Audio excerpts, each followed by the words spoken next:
a seat. Grab yourself a cup of Joe and put up your feet. Let's talk about the latest news and all about true crime. We can make a difference if we put in the time.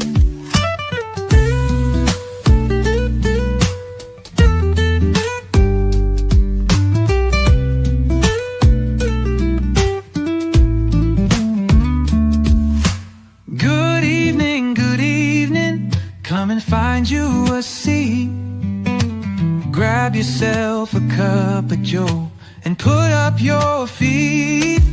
Let's talk about the latest news and all about true crime. We can make a difference if we put in the time.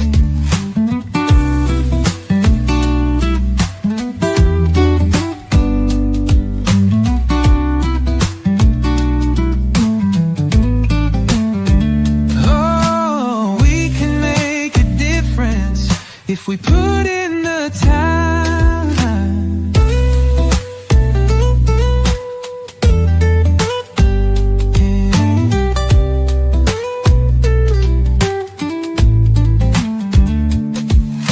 Good evening, come and find you a seat. Grab yourself a cup of Joe and put up your feet. Let's talk about the latest news and all about true crime. We can make a difference if we put in the time. Good evening. Hello, everyone. Good afternoon. Welcome to Memorial Day Eve, Sunday, May 25th. A special episode with my co-host that I'm going to bring up in a second. Here we go. 857, welcome in. 857 Tucson. Hey, welcome in. Thank you for having me, Joe, and welcome into 857 community as well. And so I don't a lot of people already have been following both of us, so I think if you want to jump right into it, I think we have the title correctly, and we're here for a good cause to try and just find some answers. So thanks everyone for tuning in. Absolutely. Welcome into your communities. We're doing a co-stream today, so I posted your YouTube link there in our chat so people can go and subscribe to you. So the way that you and I met was you host a channel where you show the Pima County court twice a day, every day for the initial appearances. That's how you and I met, sir. right? Yeah. Yep. Exactly. And I find that intriguing, number one, because you see a lot of interesting cases. You see a lot of interesting defendants in there, shall we say. But your community is great too, and I feel like I'm a part of your community now too in that chat, and I know a lot of the people there are coming to hang out with us this afternoon, which is awesome. But we also form our opinions. We form our opinions about the public defenders, which are our favorite public defenders, which are our least favorite, the judges, which are our favorite, which are our least favorite, and they all handle things differently, but we rarely see the law enforcement side of things in that, and we're going to kind of take a little sneak peek at that today. We're going to get a little inside info. But I'm just an everyday Joe Schmoe. Partnering with, well, and that's why I like, just getting to know you and your passion in really, helping, I think, just the communities, but also the people in the law enforcement agency, maybe just somebody new eyes on it. So I appreciate what you do, and also just the main thing on this one is try to find out where Patricia Wu disappeared to. Yeah, exactly. And I think so. My channel, I started my channel because I am just an everyday Joe Schmoe with an interest in true crime and mysteries in history, if you will. And I think we're going to see this as part B right now. It's an unsolved mystery right now. Yeah.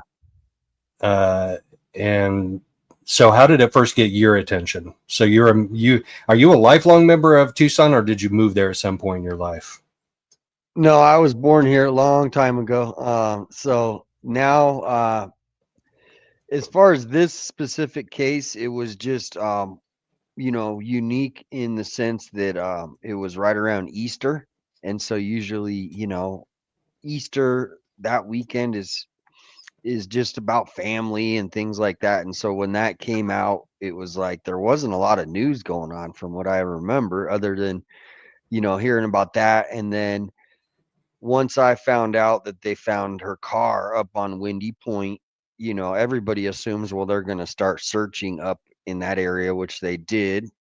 And so everything was just kind of quiet at the beginning. We heard a little bit that came out about her, who she was, and then her car was found. And then the sheriff came out and said, we've searched 6 days and we can't really do any more search. We've done everything we can.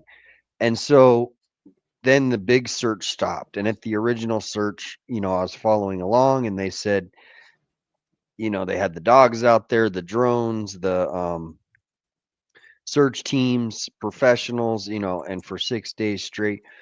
And then after the 6 days, they had the Southern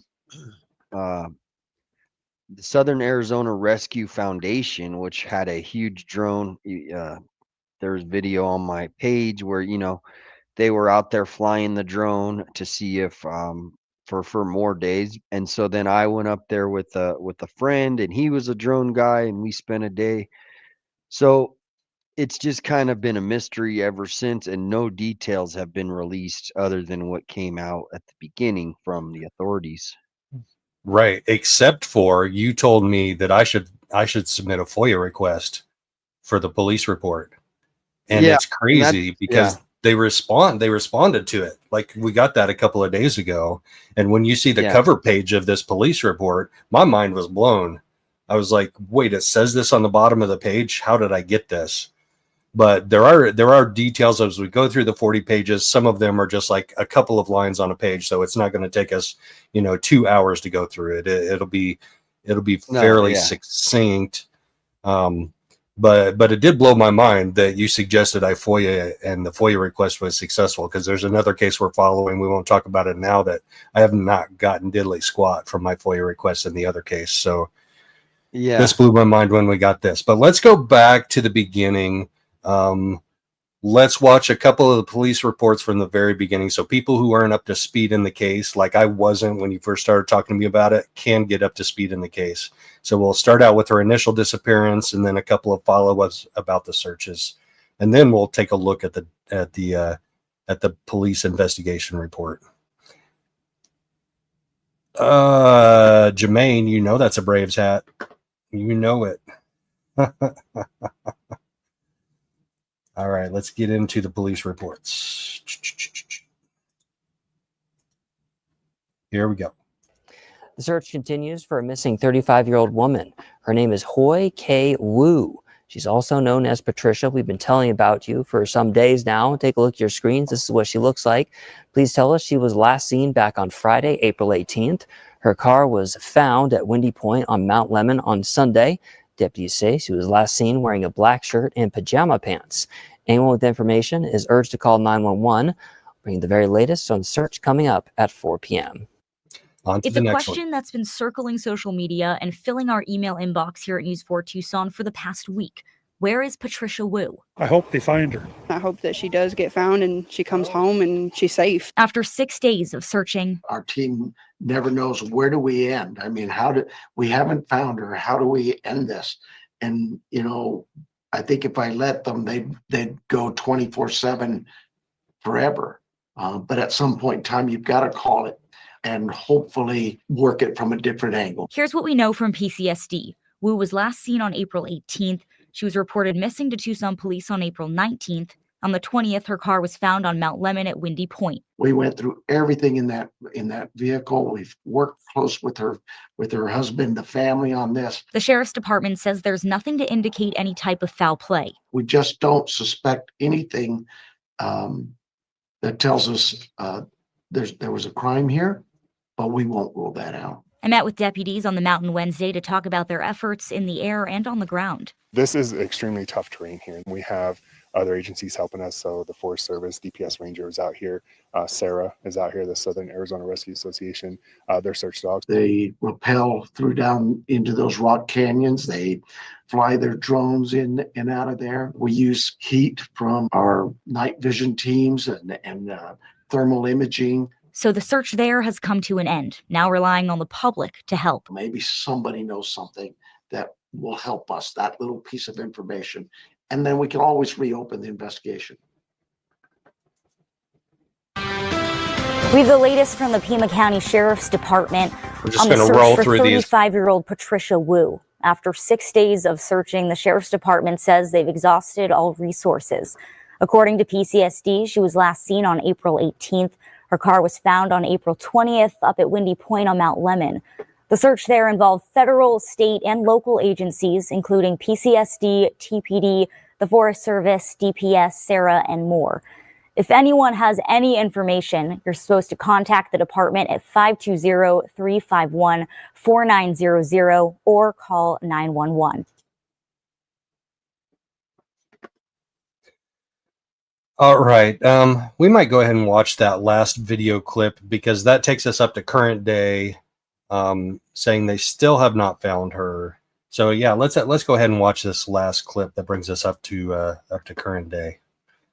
It's 4.5 minutes long. Late breaking. 13 news. Sounds good. No. Still doesn't feel real at times. It definitely doesn't. I feel like I can still text her and be like, hey, what's up? It's a mystery that has gripped the Tucson community. Friends and family are still looking for answers after 35-year-old Hoi K, who also goes by Patricia, disappeared. Her car was found on Mount Lemmon nearly a month ago. Good evening, and thanks for joining us for 13 News Live at 10. I'm Dan Maries. And I'm Mary Coleman. Tonight, we are learning more about who Patricia is as authorities continue to ask for the public's help in finding her. 13 News reporter Ashley Bowerman spoke with some of those who knew her best. And Ashley, what are they saying tonight? Well, Mary and Dan, I spoke with some of Patricia's friends who attended school with her at the University of Arizona. They tell me those close to her don't know why she would be at Windy Point on Mount Lemmon. They also say it's very out of character for her to not tell anyone where she's going. I think that's just really hard to grasp, that she's not here right now and no one knows where she is. The disappearance of Patricia Wu has weighed heavily on the hearts of her family and friends. It's still surreal at times, and I miss her a lot. The University of Arizona is what brought Patricia to Tucson. A university article written about her says she discovered the U of A during an exchange program while pursuing a bachelor's degree in pharmacy in Hong Kong. Cindy Cho met Patricia in 2018 when she was an exchange student. She's just such an outgoing, friendly person that we became fast friends and just kept in touch. Cindy says Patricia fell in love with the U of A and the desert and eventually made the decision to apply for a Master of Science in Business Analytics at the Eller College of Management. She graduated in December last year. Her friends say Patricia has lived in Tucson for the last several years and lives with her husband, who she met at the U of A. She's one of the best people in my life. Michelle Thomas also went to school with Patricia. She says they quickly became close friends. She's described by those who love her as being a force of nature, intelligent, always curious, humble, and having a love of food. She loves eating. Really, she loves trying new things. And so that's what me and her bonded about, is because she was always down to trying new places. They never thought their friend would become the focus of a missing persons investigation. It still is just unreal. The Pima County Sheriff's Department says Patricia was last seen on April 18th and was reported missing the following day. This is a photo of her vehicle, which was discovered on April 20th at Windy Point on Mount Lemmon. Michelle says what happened in the approximately 48 hours before her vehicle was found is crucial. I'm hoping that somebody in her neighborhood would come forward if they have like a Ring camera of some sort. It remains a mystery as to why Patricia would be at Windy Point. Michelle says Patricia's belongings were found inside the vehicle. It's kind of seemed like she just vanished into thin air because like her purse and her phone were left there with the vehicle, and they searched for her for over 6 days. I know like if they had helicopters and drones, people climbing down, experienced people climbing down, and with people with dogs, canine dogs. And so like they didn't find anything after 6 days, and then they called off the search. PCSD's Search and Rescue Unit says they have exhausted all resources and trying to locate Patricia. The department says they are not actively searching without any new information. PCSD tells 13 News they are not ruling out any possibilities, but say at this time there is no foul play suspected. Her friends say the family, her younger sister, and parents who live in Hong Kong have hired a private investigator. They are holding on to hope that someone saw something that can help lead detectives in the right direction. Best case scenario is finding her home safe and sound. PCSD did say the Southern Arizona Rescue Association had drones out looking for Patricia this week. Authorities are, of course, now asking for the public's help in finding her. If you have any information, contact PCSD. Their number 520-351-4900 or call 911. Late breaking. All right. So, quick summary. She was a foreign exchange student from Hong Kong. She came to U of A, University of Arizona, to get her master's degree. She got her master's degree. She also met her would-be husband, American name John, like she's Patricia. That's not her her native name, and that's not his native name. But she goes by Patricia. He goes by John. You'll see in the police reports. Hoi K, Hoikei, Wu. That's her name, and then that's her natural born name. Right. Yeah, exactly. Right. So she was here in the U.S. on a student visa, and after you graduate with whatever degree you came to the States in, you have a certain amount of time to apply for a job and maybe to get a job. I think we see in this police report that you definitely have like 90 days to apply for a job. And it looks like she was applying for some jobs and she was not having much luck in and there finding is a job. one video. I don't think we saw it. I thought I was going to see it in there, but they interviewed her professor from the school. And he said she was supposed to be she was supposed to come to his office on Monday to talk about a new job opportunity that he had for her, potentially. So, oh, wow. I'll send that over, but we'll post that up possibly after the stream today so people can see that, people actually were looking out for her, and her professor was expecting to meet with her on Monday or Tuesday the following after that weekend. Wow. After Easter weekend. Wow.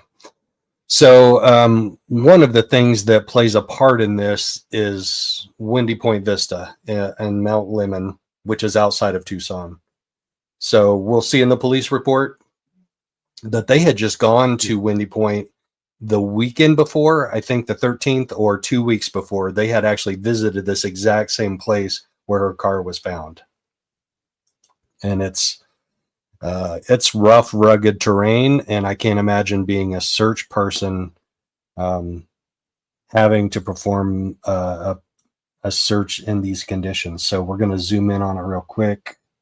And just a little side note to everybody listening, I have not heard 90% of what Joe is going to share with us today. So we're all kind of hearing this together. I'm hearing it with you. I didn't know that they had went up there previously in the previous weekend. So a lot of this stuff I'm finding out with you. So thanks again, Joe, for digging deeper and helping on this. Sure. So here's Tucson down in the lower left corner of my Google Earth, and here's Windy Point Vista up here, like way up in the mountains. Right now I have terrain off, but we're going to zoom in on Windy Point. So she drove up from the house up through these switchback curves to get up here. So there's Windy Point Vista up there, kind of at the top of this part of it. It looks like there are areas that may be a little higher, but there's the road. That's like a windy, curvy road that goes up the base of that and then swings back around and comes up to the southwest and then swings back around. And right here is where that public parking area is that we saw in that one news report. There's that one building we saw in the background when they were interviewing that one guy that said, we hope they find her. But her car was found where? 857? So it was found across the street. So not where the bathrooms are. It was found across the street in the first parking spot. Next to the crosswalk. Okay. Right There's there. the crosswalk. Yeah, so she parked right there. Right okay. there. Yep. Exactly. All right. And then so go ahead. That's where we also flew the drones with my friend, who's a very experienced drone flyer. I mean, he's just as experienced as any of the people that are up there doing it. And one good point I want to bring up is we were flying the drones from up on top there, right? But if you go down this little mountain, down the road a little bit, if you scroll out a little bit for me, and you go down the road, at the bottom of this mountain is actually another little turnoff that we stopped and we started flying the drones because he said it's a better connection. So he didn't, that's one thing that obviously opening the search area, but the drones have been flown all throughout this specific Windy Point area. So back to where you were at. Yeah, so I'm going to make everybody who has a tendency to vertigo sick right here. I'm going to turn on the terrain aspect of Google Earth. What did I do? What did I do? Google Earth, no, you're killing me. Oh my goodness. Maybe we're not going to get a chance to see it right now.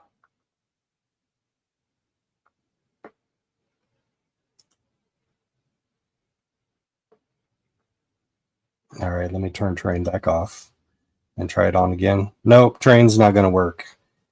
It's steep, like this hillside right here. So I can't believe terrain's not working. It's killing me. It didn't work when I was doing my LA fires update the other day too. I may have to get a new machine. But look on the north side of that. Look at that drop off on the north side, like right there. That's crazy. Yeah, and that the steep is definitely. I have the video where I went up there, and there's areas where most people stay, but if you go off the beaten path, it's very steep. All right, let's go ahead and get into the police report. Sounds because there are a lot of questions in chat right now, and I think as we go through the police report, a lot of these questions are going to be answered. Okay. Yes. Yeah, let's jump into it. Hold on, Kelt. It's very steep and lots of chances to fall, or if you want to do self-harm, there are lots of chances for that too. But you would think if you did that, they would find you at some point in time, right? Well, and that's what I want to get into after you go over what you're going to share with everybody, on different ways to look at this after we hear what you're going to present. Right. And coming from the true crime community, and a lot of my My family that are in here with me right now are also from the true crime community. Where did my first thought go? Like who to look at? You know that. My first thought's the husband. Like, boom, he's the first guy I'm looking at, and I'm taking a hard look at this guy. And we'll, yes, right, Salty. Yeah, just because her car was found there doesn't mean something happened to her, and doesn't mean something didn't happen to her. Yeah, well, and with that, I have made a post. If you go on my Facebook page, I think it was yesterday or the day before, and the husband is I don't want to say he's been cleared or anything because he's not, but the fingers have not been necessarily pointing to him. And people say, well, it could be and it could be, but there's nothing that's actually giving any sort of clues that he would be. And so that's why I've been just really trying to focus on the facts that we do have and not putting like any sort of pointing fingers at anybody, right? Right, exactly. So I'm just going to have the document up here. I'm not going to have us up here. That's wrong. No, that doesn't work. There we go. I'm going to make it just the document so y'all can read it if you're like on your phone or something. And then I can just pay attention to the document itself. And scrolling through the document and describing and talking about it is from the Pima County Sheriff's Department Detail Incident Report. Check welfare was the original nature. Rincon Beat 1. Private or confidential information such as date of birth, social security number, and home address have been redacted pursuant to Arizona law. So this is the exact document that I got, of course, with my watermark on it from the sheriff's office. Narrative: restricted access, no public dissemination, high profile case. On the bottom of this, these records contain private and confidential information and should not be secondarily disseminated outside of the investigative agency. So those two statements there kind of got my attention just a little bit. I'm like, how did I get this? Well, they redacted it. And so now it is public information and I can share it with you. The first few pages these are the responding law enforcement units. We have 1, 2, 3, 4 units, and then a FS 510. I wonder if that's fire service maybe. And then a SUR. I wonder if that's a type of search and rescue type of unit. Maybe. SUR2, I'm not familiar with that designation. Reportee, so that was her friend that found her car. Victim, Hoi K, otherwise known as Patricia. Redacted. Other investigative lead, Zheng, that's her husband, John. Zheng is John, that's her husband. Michelle Thomas is another friend. I guess maybe she may have been the reporting person. I can't remember which one of those two friends of hers just said, hey, maybe she went up to Windy Point and I'm going to go check up there and found her car. Wanted person. Well, how would she know that though? That's one thing I've always wondered is, how would they and how would she have known to go up there? Was there something that said that's where she was going? Right. So maybe she just knew that they had been up there a week or two before that. Maybe she told her the story. Hey, we went up there and it was kind of cool, or it was kind of scary, or it was, whatever. There's her vehicle information. That was the license. I don't feel bad not redacting that because her license plate was like published on the news. Otherwise, I would have redacted that because that's probably still an active license plate. And we'll see what they did with her car after the fact. All right, we're going to go to page 24 because this kind of goes chronologically. We'll see page 10. Let's do we'll do page 10 first and then we'll do page 24. On April 20th, 2025, I was dispatched to a check welfare at Windy Point Vista, Catalina Highway, MP 22, advised a missing person's vehicle was located in the parking lot. Phone and purse is inside. Upon my arrival, I spoke to Heather Kinney. Okay, so she's the reporting friend, the original reportee. She pointed out the vehicle AZ plate that belongs to Hoi K. Wu. She drove up to Mount Lemmon and has searched every vista on the way here for her vehicle. She thought Hoi would drive up here, but was not sure. She was not that close to her, but her sister was, Michelle. Her sister Michelle was close to Patricia. I was advised that some bathroom doors were locked. They thought it might be her inside. I checked and unlocked all the bathroom doors, but no one was found. The vehicle was locked, and through windows, we can see a purse, cell phone, and walking stick on the passenger seat. Due to dust on the vehicle, it was estimated it was parked through Friday night, snow, rain, weather. Later, the car was unlocked via a lockout kit. I made telephone contact with Michelle Thomas, so one of her other friends. Okay, so that's the sister of the gal that found the car. There we go. Okay, I just made that connection. So Heather Kinney was the one that found the car, but it was her sister, Michelle Thomas, that was friends with Patricia. Michelle advised that Hoi was stressed the last couple of weeks due to being unemployed. She went to the U.S., probably to Arizona, to the U of A on a foreign student visa. She felt and said to Michelle, she felt empty. She felt redacted. Most of Hoi friends from school left, and she felt alone. So her whole life changed in December when she graduated with her master's degree from U of A. It sounds like to me. Okay, that makes sense. Yeah, because she would be seeing all her friends every day, and then that stopped. Right. And she was basically isolated in a foreign country with this husband that she had also met at the U of A. Can you go up a little bit again? I just wanted to see. Yeah, sure, absolutely.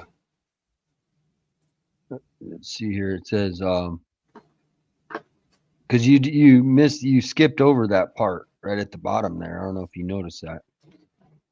Yeah, it's 40 pages. I tried to highlight the stuff. Oh yeah, okay. Yeah. I was just reading it, and then okay. Yeah, So no, go. Just read Did you that see something? bottom part where it says, she talks about the husband. If you read that next part right Okay. there, it says, Michelle suggested to contact a counselor. Later, Michelle received information that she reached out to. Michelle did not know of any relationship problems she had with her husband. They had only been married for 1 year and met at the U of A. It's redacted, but we now know from that from that news report, it was the U of A. He is a quiet type, and she is outgoing. She used to be a redacted, but Michelle does not think Hoi had access to any medications. Okay. Yes, but did not know of any relationship problems she had with her husband. and he was the quiet type. That's kind of. Yes. Yep. She was outgoing and he was quiet.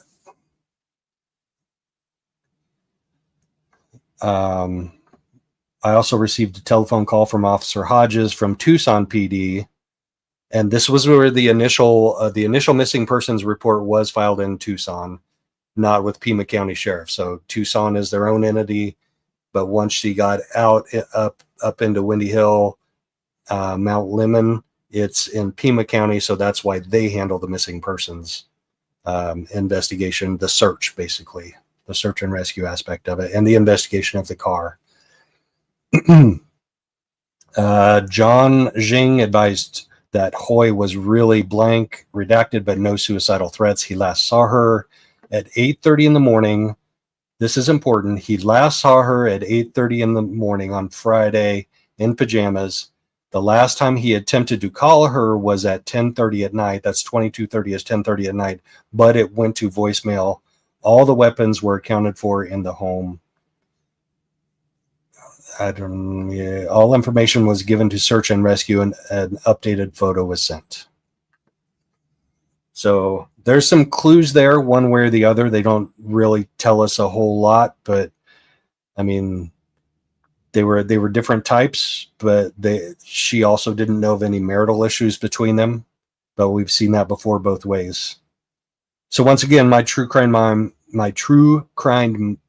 true crime mind, say that 3 times fast. My true crime mind is still like he's back there in the back of my mind, but let's see where they take it, because the police definitely talk to him some more. Let's go down to page 24, which is another report from the 20th. So I was kind of curious why this wasn't up higher in the report, and then we'll go back and we'll go in chronological order after we get through this, because see, I have a red box around this.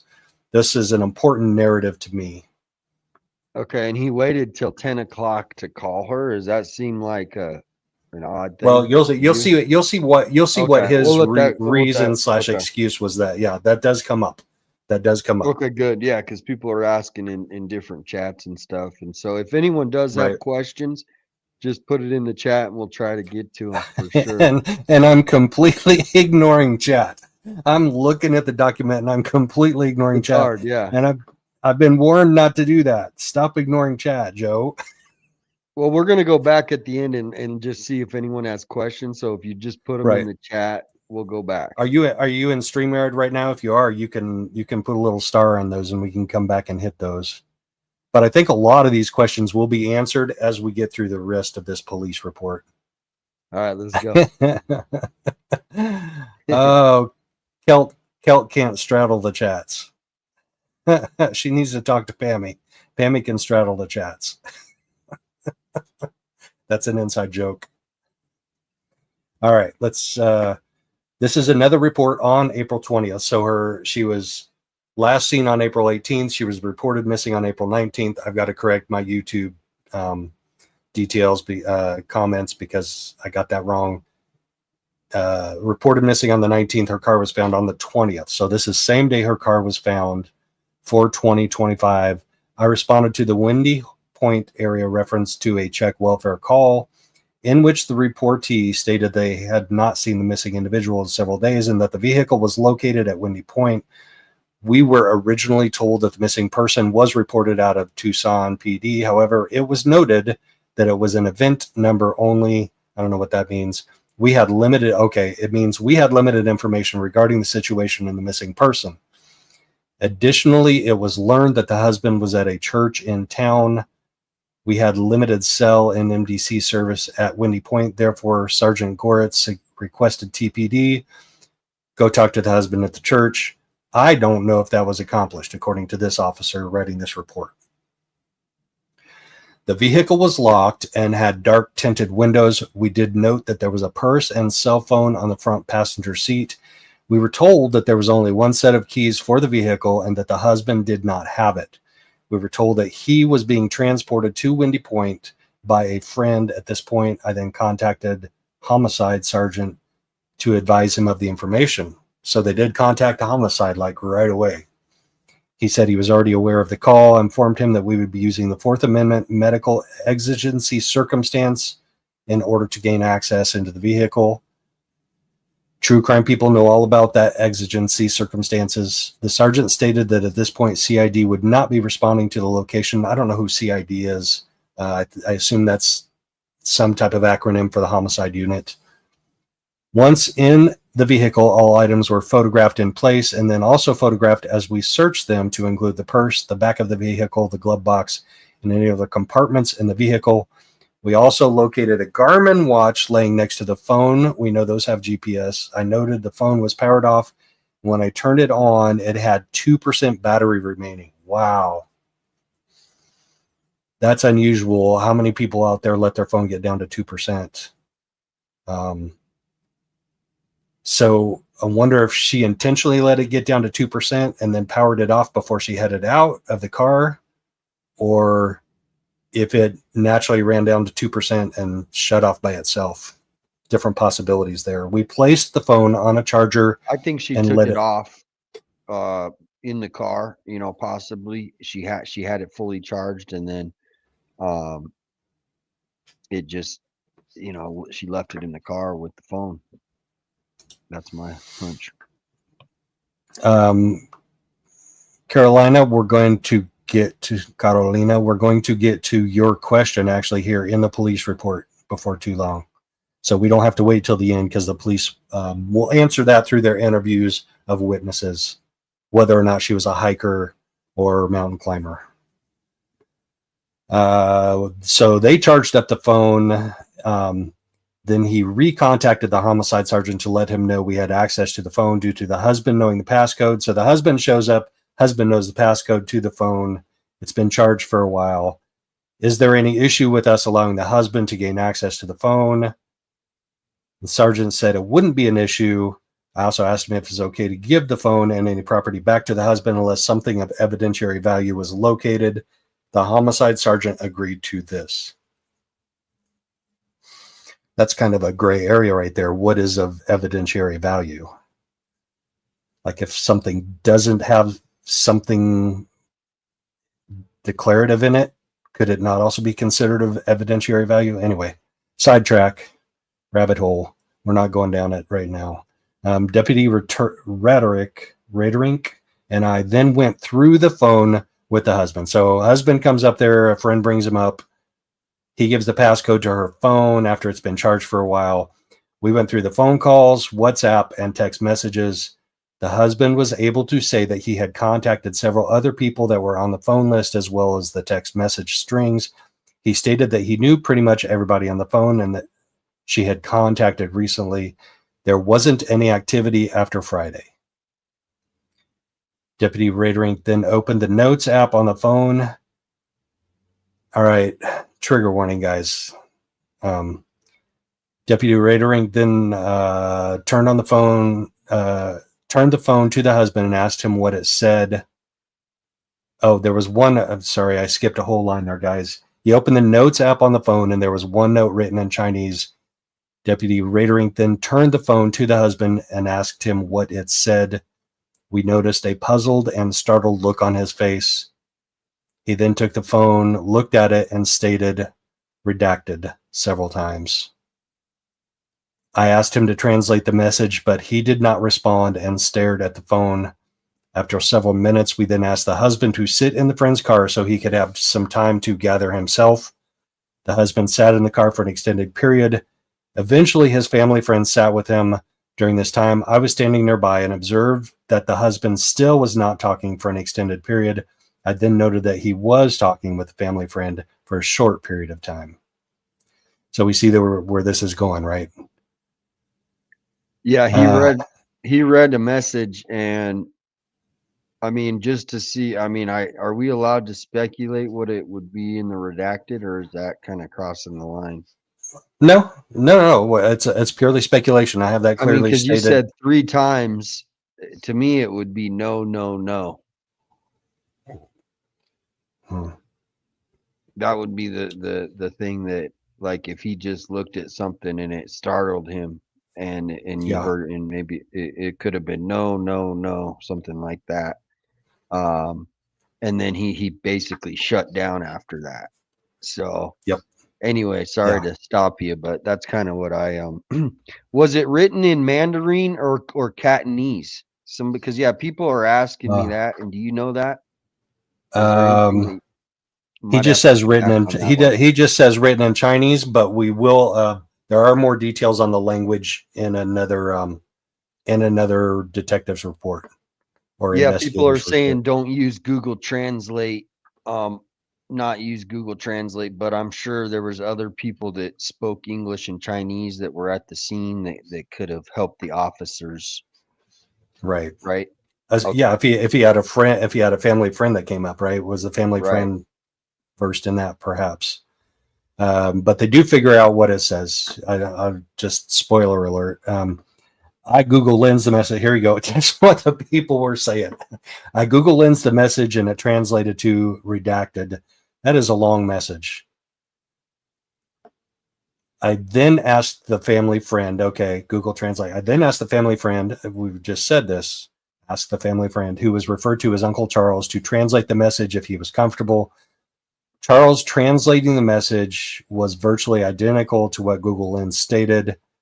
I then remade contact with the husband as he was still sitting in the car. He was able to talk at this time. I went over some of our previous conversations to see if he was willing and able to continue our discussion. I then asked him if he was able to provide me the translation of the note, at which point he did provide a translation. that closely matched what Charles and Google Lens had stated. So we have 3 different versions of it that are very similar. He did still appear to be upset during this time. I asked him what that meant to him, and he stated that he believed that she was possibly going to hurt herself. He stated he believed this due to the fact that she stated she redacted. He also mentioned that the message directed redacted. He did state what, and by the way, these redactions are from the Pima County Sheriff's Office.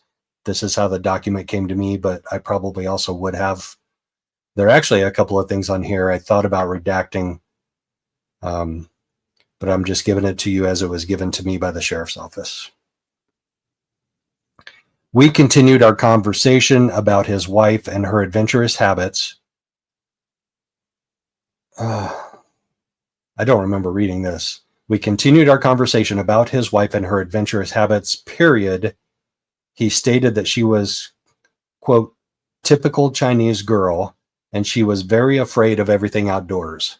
So this goes to that question about mountain climbing, hiking. He says her husband says she was afraid of everything outdoors.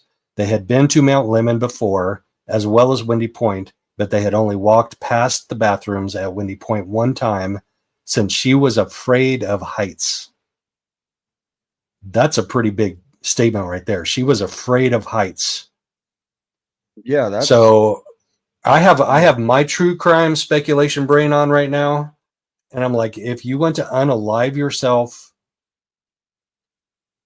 do you choose to go to the highest point you've been to in a while with steep sides and you're terrified of or afraid of? It doesn't say terrified, it says afraid. Okay, I exaggerated. She is afraid of heights. Do you go and leap off of one of those? well, and also, you know, I've heard, I mean, this is, I don't know if it's in the report, we'll find out, but I heard in a comment, so this is nothing to be taken that seriously, but she was not that confident in driving up a mountain, and I drove up the mountain, and many times it's really, you know, unless you're an experienced driver, you would be kind of a little bit leery about driving up by yourself, maybe, but that's just something else. Yeah, no, absolutely. I'll tell you this. I have the most frightening experience in my life, and I'm not afraid of heights. The older I get, the more I get vertigo when I look over the edge of something. So, you know, I'm a little more cautious than I used to be in my young days, but I'm not afraid of heights at all. The most terrifying experience of my life was driving down the Teton Pass the weekend before Thanksgiving from Wyoming into Idaho on that switchback road, with it being a little bit slippery.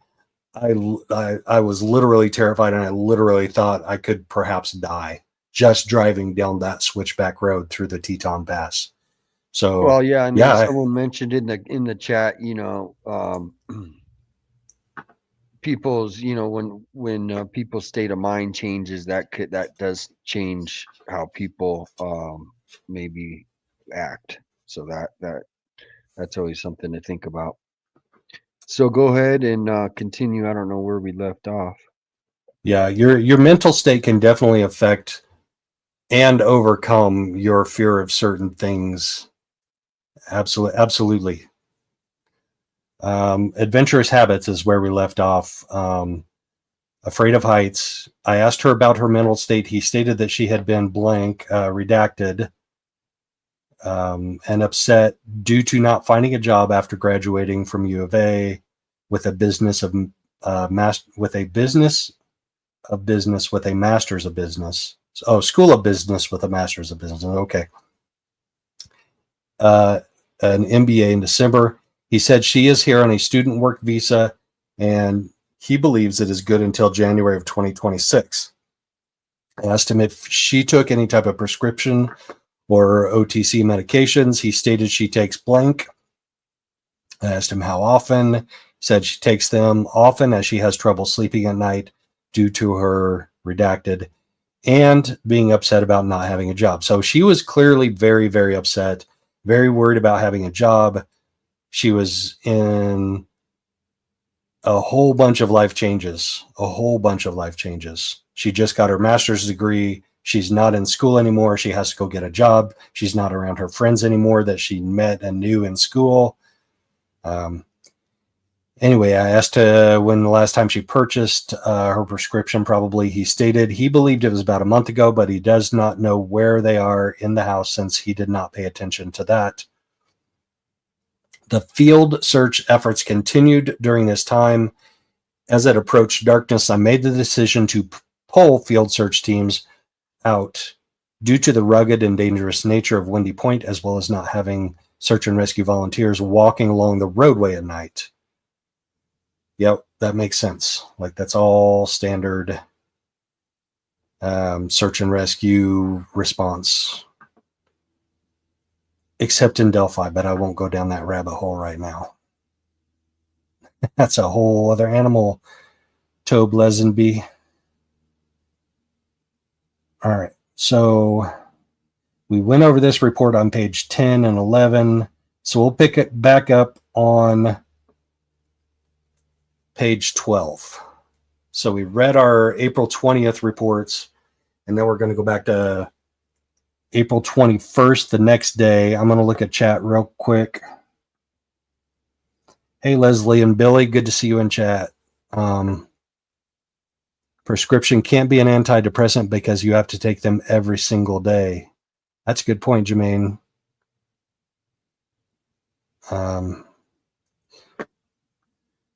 Yeah, there are lots of theories floating around in chat, and we'll when we get to the end of all of these reports, we'll some people will have answers, and we may have some questions still by the time we get to the end of this report. Yeah, we got one question here. Why would you have a walking stick if you weren't an outdoorsy person? And I thought that same thing. Sounds like the husband is painting this. She's afraid picture to take the blame off himself. So some people are thinking that the husband is he wrote the note. He's making all this happen and did something. So people still think, even though all these signs are pointing that she had pretty severe depression. Is that what you're kind of hearing, Joe? I would call it more of anxiety than depression, like situation. Anxiety. I'm not a psychiatrist, psychologist. Right. I have no medical experience at all, just my own personal experiences. It sounds more like situational anxiety. Like all of these life changes that happened to her in December are just accumulating, and she's looking for a job and applying for a job. And we'll see a couple of reports about that in here too, about particular jobs that she might apply for. Yeah, Crystal says, isn't it stressful for everyone when looking for work? Isn't it quite normal to complain to your friends about those struggles? So those are all normal things. Everybody handles it differently. So, but this is a kind of a running thing. Even before this report, I heard that she was stressed about not finding a job. And then also, having a green card, that could put an extra stress that if she doesn't find a job in a certain time, that might be in jeopardy. So, right. But yeah, you're right. And if she graduated in December and her situational anxiety began, say, the beginning of the year, that increased every single job application she filled out that she didn't get. And that obviously, I believe, could probably evolve into depression. Like, I mean, and how long does that take? It's probably different for every person, but that probably is the end result, is like, if you keep getting rejected for jobs and your anxiety keeps increasing because you're on a student visa with a limited time. And he said he believed her visa was good until January of 2026. I think we'll see in one of these reports that somebody else believes differently, and I don't know what the answer is, but it's something to consider. Says, yeah, that's exactly, that has something to do with, Mary says, well, did the police analyze their phone? If other people knew the password, like her husband, anything could have been done to her phone by someone else. So these are all just kind of speculations being thrown out there, but taking anti-anxiety medication to deal with uncomfortable situation makes perfect sense. So yeah, anyway, if you want to continue, oh, you can see those chats. Okay, good. All Did I right. put that one up there? I can, but I don't always see every single one. So if you have something good in chat and I miss it, I apologize. Don't mean to do that, but I get caught up in my content and I get caught up in my own thoughts, and I'm like, I miss really good comments all the time. Yeah, right. Salty says she was under pressure. So anyway, let us know if you guys have any ideas, anything we want to go over. But if you want to start reading that whenever you get it pulled up, because I do have some things here I found on a thread that I'll just read if you want me to read that while you're pulling that up, or are you ready to go? Well, if it's appropriate for right now, go ahead and read what's in your Yeah, thread. I just Let's take a break Googled from this. It was under this websleuth.com, and it said she graduated last year. I found there's a crowdfunding, so they, like, her family hired a private investigator. And then she did tell her husband that she needed some fresh air. That's what Chris knows. Some more information and interviews. Gazer said the week before her disappearance, Wu talked about struggles with finding a new job. With her let's go ahead and let's go. Wait, hold on. Let me finish this sentence real quick. Yep. Wu talked about her struggles with finding a new job. With her 90-day grace period coming to a close, international students on optional practice training are allowed a maximum of 90 days of unemployment during their OPT period without violating their status. Oh, wow. Wow, that's good information. That's really good information. She was under a lot of pressure then, because if you think she graduated middle of December-ish, even the third week of December, so that's January, February, March. Her 90 days was up. She's into 120 days, right? That's good information. Yeah, and this is not anything in some report. I found it on a website, websleuth.com. I can share the thread later. Somebody wrote it, and it was written. Tucson Spotlight is a community-based newsroom that provides paid opportunities for, anyway, that's who wrote it. So somebody had some insight within that, and I'll share that later. Yeah, that's good stuff.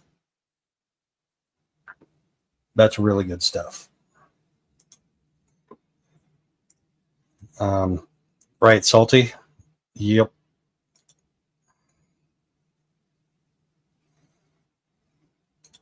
They have more information than I do. It must be a great website if they have more information than I do. Just kidding. I make fun of myself all the time. Salty does too from time to time, and that's all right. Well, it's a comment board, so people can post about something, and then people can just, like a Reddit for. I mean, obviously, you guys probably know you're in the crime world, but yeah, I'll post that link up right now, actually, just so everybody can look at that. All right, good deal. And I will keep reading this report because we got several pages to go. So Angela Gonzalez was a friend of Patricia's. She said Patricia had called 2 to 3 weeks ago and told Angela that she was really redacted and how she was struggling finding a job due to her immigration status, and how she had a limited time. So that thing you just read is perfect for this lead-in. She had a limited time, but nothing was working out. Patricia talked to Angela about how she thought being in the U.S. would be a different lifestyle than in Hong Kong. So was it not a different lifestyle in the U.S.? I mean, you see reports, I've seen them about the Japanese lifestyle, how high pressured that can be. I wonder if it's a similar thing in the Hong Kong culture, in Chinese culture, where it's high pressure, especially for people in academics. I can just imagine. Angela says that Patricia's husband was not supporting her, and she felt alone in the struggle with her visa. The last contact she had, oops, let's see if we can highlight that. No, I can't highlight that. The last contact she had was on April 8th, so that's 10 days before she disappeared, when she went over to dinner with her husband. So Angela went over to dinner with John and Patricia. This is a communication with the Associate Director of International Students at U of A. She basically had to contact the Chinese embassy right here. She contacted the Chinese embassy to let them know that they had a student that was missing. The last contact she had was April 10th. Here we go. Here's another red square rectangle. That's kind of a square almost. Probably not a perfect square. On April 20th. Oh, this is another April. Is this the one I missed before? No, this is page 14. So this is out of order too. This is April 20th. There was a check welfare on Mount Lemmon at Windy Point Lookout. The initial information stated reported friend missing. Deputy Ramirez and I, with search and rescue, responded. I requested DPS air rescue. That's Department of Public Safety, Arizona Department of Public Safety. We saw one of those experts testify in Lori Valadable's trial, but it wasn't an air rescue expert. He was a ballistics expert. Department of Public Safety has to be a huge department with lots of employees. Assist as an air asset to perform a search of the area for our missing subject. I also requested to the Southern Arizona Search and Rescue Association. So I'm pretty sure that's a private organization that assists with search and rescue, to assist with drones and ground searchers in the area.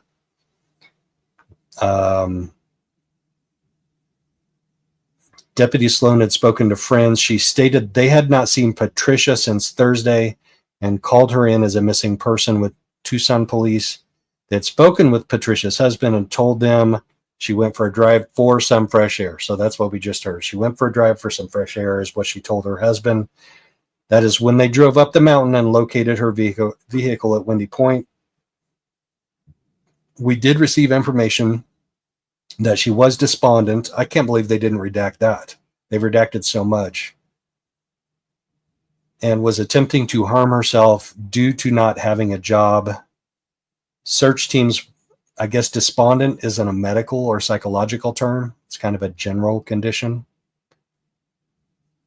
Kind of. Search teams were deployed into the area in an attempt to locate her as investigations continued. When DPS Air Rescue had to return to their hangar, the SARA drone team flew the areas of interest. It appeared that the vehicle had been there. So you can't have the drone and the helicopter up in the air at the same time. That could be no bueno. So the drone team had to wait till the helicopter team was done, and then they could fly their drones. It appeared the vehicle had been there since Friday due to the fact the windows were dirty from rain and snow on Saturday. The husband had traveled up to the mountain to meet with us, provide us with more information. A lost person questionnaire was completed by Deputy Harris. Information was gathered that she had been redacted for the last few weeks. We were able to get access into the vehicle, and her key was located on the front driver's side tire. Oh, snap. When she left, she put her key on the front driver's side tire. Her key fob, I assume it was a key fob based on that year and make and model of vehicle that they operate off of key fobs. That's deliberated right there. Yeah, it is. She didn't just like go to the bathroom and get abducted. Probably. I mean, and I guess if you go to the bathroom, you might not take your key with you, but 99% of the time, when you go to the bathroom, you take your car key with you, right? Yeah, no, this is looking more and more like she was in a really bad state of mind, like the worst that in her mind, the worst it could be in her mind. That's just my after hearing what you're reading. Intentionally leaving your vehicle key on her driver's side tire here we go. He says, is an indication she was not going to return. Yeah, that's my first hunch. Yeah. So if you look at my little outro clip with Charlie, we've been to lots of national parks and some state parks and done some walking around and hiking, and I can't remember ever leaving my vehicle key behind on my driver's side tire. I mean, I have when I haven't had a pocket or something and I didn't want Yeah, to lose right. it. Right. You know what I Did mean? her Because if you did her if you're pajama out there, did her yeah, that's a good point. Did her pajama So, bottoms have pockets on them or not? If her pajama yeah. bottoms didn't have pockets, yeah. Well, and even about that, it's like if you lost it out there, you're not finding it. So I mean, it's not. It's odd. It's an odd thing to do, especially when she left her phone in the car, her purse in the car, and then the phone or her watch. Is that what you were saying? Was left Yes, there at Garmin watch. 2%. Yeah. So if it was fully charged and she had it on that day, and then she decided to take off that watch, right? Then she would by the time they found it, it would be at that 2%. So if that's kind of saying she had it on, in my No, I opinion. think her phone was at 2%, not her watch. Her phone was at 2%. Okay. And then okay. Well, but she might have left that on, and it might have been slowly draining out to 2%. While they were finding it, while they were looking for her and finding the the key car and the fob, contents. yeah, on the Yeah. tree, on the tire, and then there are some people in the chat that are not buying. They think it's all staged. That she had been thinking this all out. That this is what I'm thinking. They're thinking is that this is all staged. That she wanted to bring the car up and she wanted to trick everybody by putting the key fob on the tire, by taking leaving the watch there and the hiking stick in the car. So some people are thinking that somebody's staged all this for her to disappear. That's also speculation, which it could be. But I think, in my opinion, it's just her state of mind, and you keep going back to that of how what was the word, despondent she was, and then I just read that 90-day thing, which you didn't know that, so that's kind of new information. 90 days. So in her mind, and we got a lot of this immigration stuff going on. In her mind, she's thinking maybe they're going to just come snatch her away tomorrow. Right.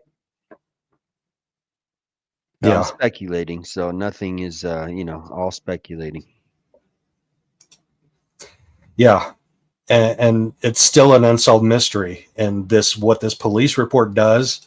And honestly, when I read the cover page of this police report and it says, do not disseminate outside of law, the investigation agency, I was like, do I really want to do this?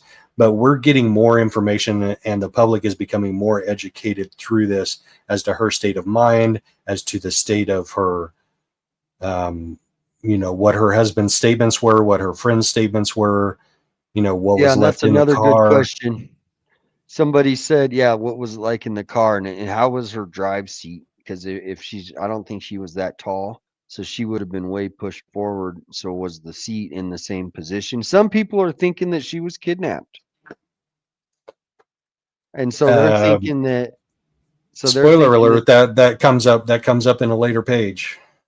Well, I'm waiting for it, so let's go. All right.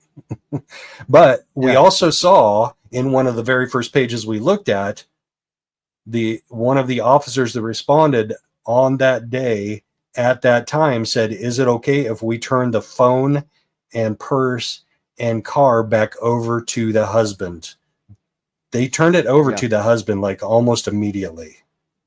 Yeah, I think in their mind they had they formed an opinion. They formed an opinion about what happened, and they're like, all we got to do now is find the body. Well, and we don't know what that message said, right? And it could have been something to throw everybody off. I mean, if you're that contrived, that you're, creating messages in your notes tab that someone's going to read to stage your disappearance. But I think basically that message, what she said, and his reaction of whatever he reacted, and then that's what led them to believe that, right? Is that kind of what you're thinking Right. too?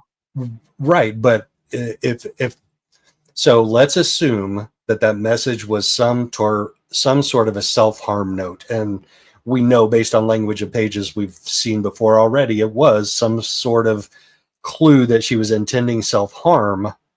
Then that's where their minds went, like, immediately. And they're like, they could have been, I'm not saying all of them were, but they could have been, and it could be an inclination for some law enforcement officers to be like, okay, we know what happened. Now we're just going to get evidence to support that. And then, we'll search for the body. And if we don't find it, then, whatever happens next happens. And I'm just speculating. I'm not saying that's what happened. Lots of speculation. I'm saying, exactly. I'm saying we've seen in a lot of cases, very, very high profile cases, that law enforcement can have a tendency, and I'm not saying that's Tucson or Pima County Sheriff's Office, can have a tendency to frame their evidence around their theory of what happened. It happens. Yeah, it's normal human behavior. You know what I mean? Obviously, in some situations when there's so many things that are leading that way. But I'm interested to hear, because I'm kind of along the same lines of what they would have thought based on what you've reported. Other people in the chat, if you read the chat, are thinking that things were planted, and her husband had somebody says she was not in that car, so people don't even think that she drove that car up there.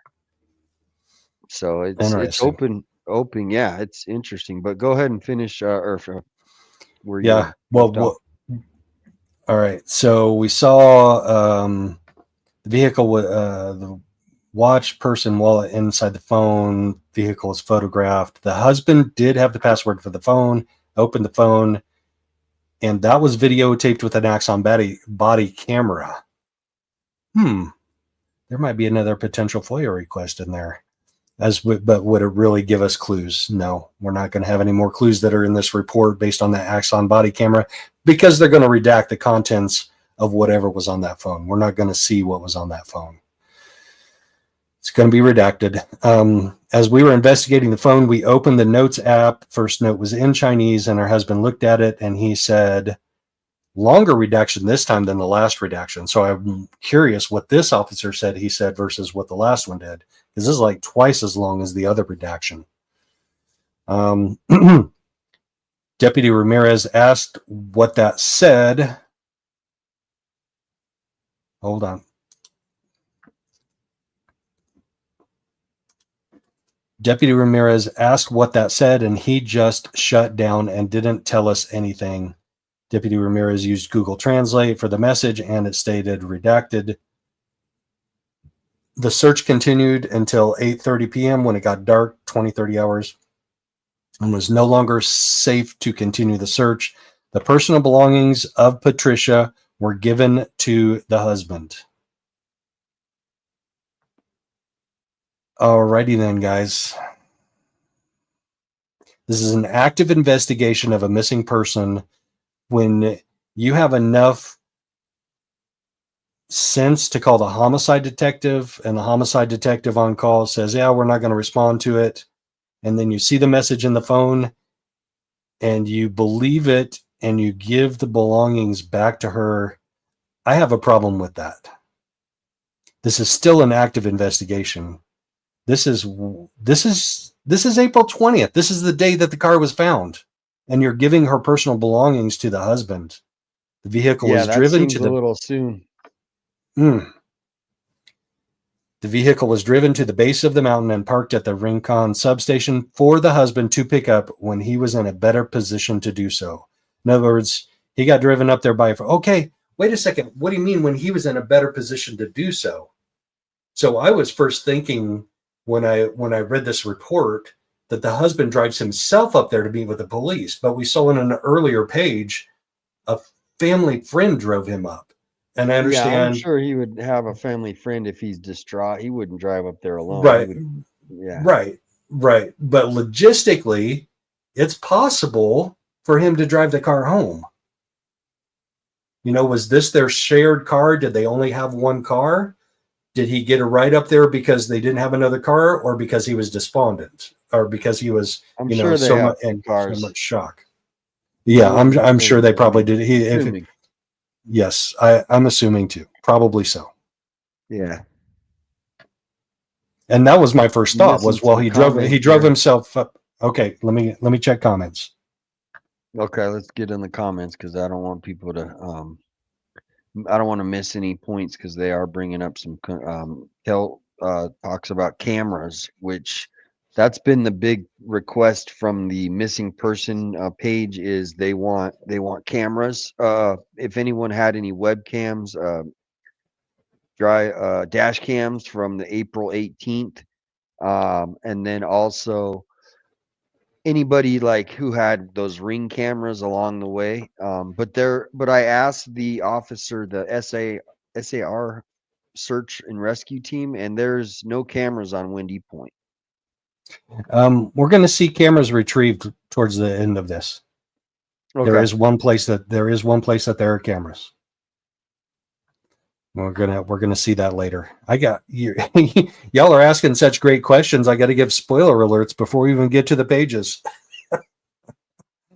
Yeah. So there's one Carolina. If you wanted to read that one. So I'm getting that the LEs went off of everything the hubby told him. So her husband staged the appearance. Could it be that she didn't even walk off on her own?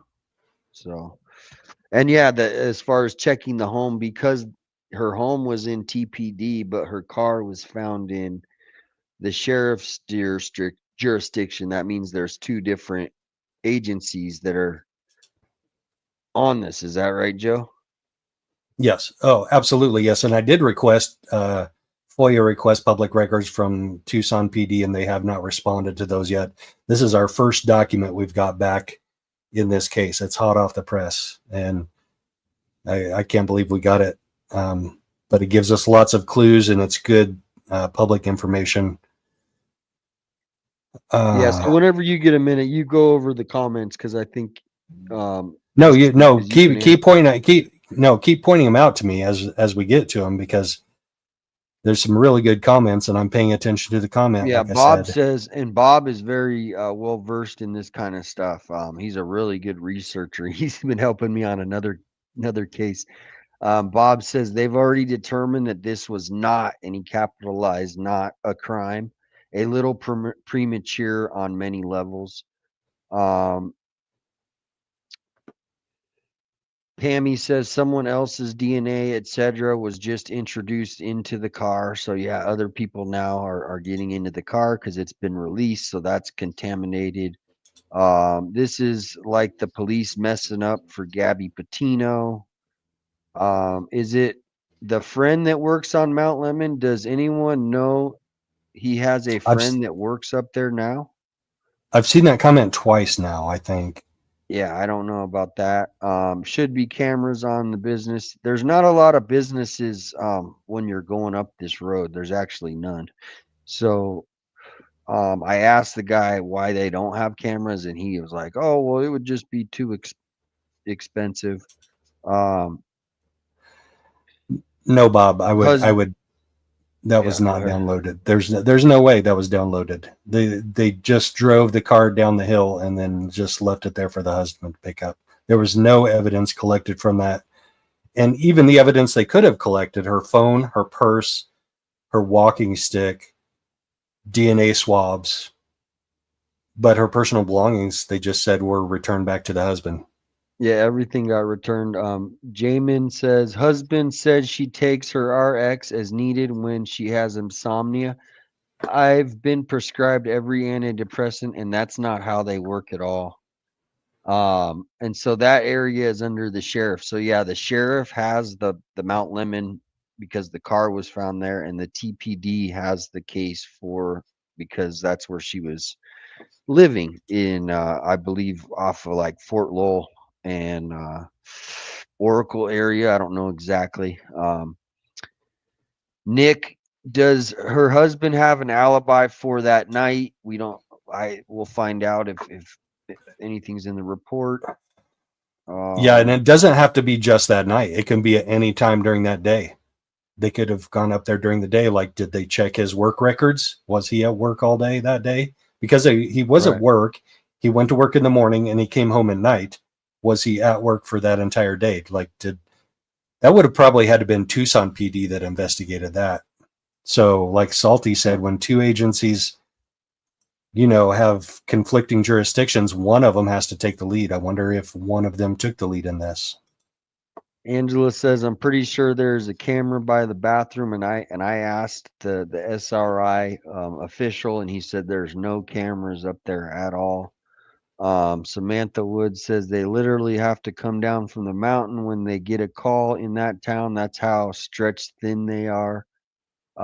Christina is talking about he has a friend that works up there at the observatory. So she thinks, or she knows a clue, or something, that the husband has a friend that works on the mountain. There is cameras at Windy Point. Samantha's saying there is cameras. I have heard that there's not. So, that's not Windy Point. That is Bigelow. That's Bigelow. Carolina Hurtado, is the FBI looking into her disappearance? Were there any reports of past or present DV in the marriage? Nothing about that, but other than he wasn't as supportive as I think that was something how you phrased it at the beginning. He wasn't supportive, someone said. Yes. Yeah. That one of her friends said that she told her that, which doesn't mean that he's guilty of unaliving her. But I mean, because that's common among husbands. A lot of husbands aren't supportive. And that culture may be worse. I mean, we all have our in the culture, and we haven't really brought that up, for lots of reasons of the differences of like American culture, Chinese culture, Japanese, Russian culture. Everyone has their own intricacies, and so there are some things I know within the Asian culture, like you said, that they're just different in how they operate in marriages and things like that. Is that kind of what you think too, Joe? Yeah. Yep. That's we do have a compliment. We got Hi Jay. He said, you guys are great. Thank you for doing this. So appreciate that. And thank you to Joe for really helping me dig deep and doing what he does. Thank you, Hi Jay. Awesome. Appreciate it. I love good feedback. Right. That's it. Saying culture would be painting with a very broad brush. I agree, which is why I've tried to refrain from it. I'm trying not to go there. But there are cultural differences. Yeah, exactly. And I don't want to bring up, but yeah, everybody kind of knows that's, something. Bob is talking about, did the TPD contact her cell phone provider's information? And you talked about they looked at who she called last. At the beginning, you mentioned they went over who she called last, and the husband agreed that they were all people that they knew. Is that? Yeah. Do you remember that? Yes, he was. So we know that she texted him last a little bit after noon that day. He had gone to work in the morning. She texted him a little bit after noon, and that was the last text he got from her. But when he looked in her phone, he said, I recognize all these people in her phone, and these are all her normal contacts. He didn't see any unusual contacts in her phone, is what the husband reported to Pima County Sheriff's deputy that was there. Angela's asking if they did fingerprinting. I don't think they did, because I don't think they did either. No, I think in their mind, after they read whatever was in that note, the whole investigation changed. If you notice, that's where I see the big change of the homicide people were coming up, and then they read the note, and boom, here's the car. Hey, we're gonna start searching. You can go home, and it was like, so that's kind of the tipping point of of where, like you were saying, they might have assumed something, and they might be right on their assumptions, but they might be wrong. But that's where I think when they read that message, the investigation tone changed. Yep. Yep. I can literally see two officers standing off to the side and saying, guess what? I just saw the phone, and what that translates at is the other guy's, oh yeah, okay, we know what happened. Like, I'm not saying that happened. Yeah. I'm just saying I can see it in my mind that Right. that's how it went down. And Nick, the Nick in the chat, if you put his chat up, Nick worked at Ski Valley for like 5 years. And so he does have some knowledge about, I mean, he actually ran the ski lift at the mountain. So shout out Nick. But was there a life insurance policy? That we don't know. What was the husband's name? We can get that. Are they saying culture would be okay? You already read that one. There was one I wanted to read, but that looks to be great. Great comments. This is really helping, I think. So thanks for. The husband didn't report her missing. The husband had the password to the phone. Could have easily wrote the message. So anyway, if you want to continue on, let's move on to the next spot. Yeah. All right. We're hitting these comments. This is a good back and forth between comments and the document. It's working out. It's given us a lot to think about and a lot of unanswered questions. So this is April 21st. This is the day after I made contact with a female named Flora Lau Hayuquan. Talked to her friend on February 28th. So that's 2 months before almost. Flora said Patricia was happy because she was moving to Phoenix for a new job she had applied for. And in the process of selling her home. That's interesting. This is what she's telling 2024, though, right? No, Or this January? is no, February 28th of 2025. February 28th. So 2 So months this- before yeah. the incident. Okay, 2 months less a before. week. Yeah, month and a half to 2 months. So she had a conversation with her friend Flora. She said she was happy. She's moving to Phoenix. They were selling their house, which just because she tells her friend that doesn't mean that that's actually what was happening, right? They had lunch together. Flora said she spoke. Here's the highlighted part. Flora said she spoke to Patricia's husband today. That's April 21st, the day after they found the car, through a Chinese texting app called We, and that his vibe was really off and did not seem as concerned for his wife missing. Flora said she asked Patricia's husband if he was okay, but he was calm the whole time and mentioned to Flora that Patricia was seeing a redacted. Flora was shocked because she seemed happy. So that doesn't mean that he's guilty. That just means her friend thinks that her husband is off. Maybe they should look at her husband. That's basically what I read from that. Doesn't mean he's guilty. It just means that one of her friends who she hasn't talked to in a couple of months, and maybe it was one of those that was at the U of A with her that she missed after she left the U of A and no longer was in that community, that academic community.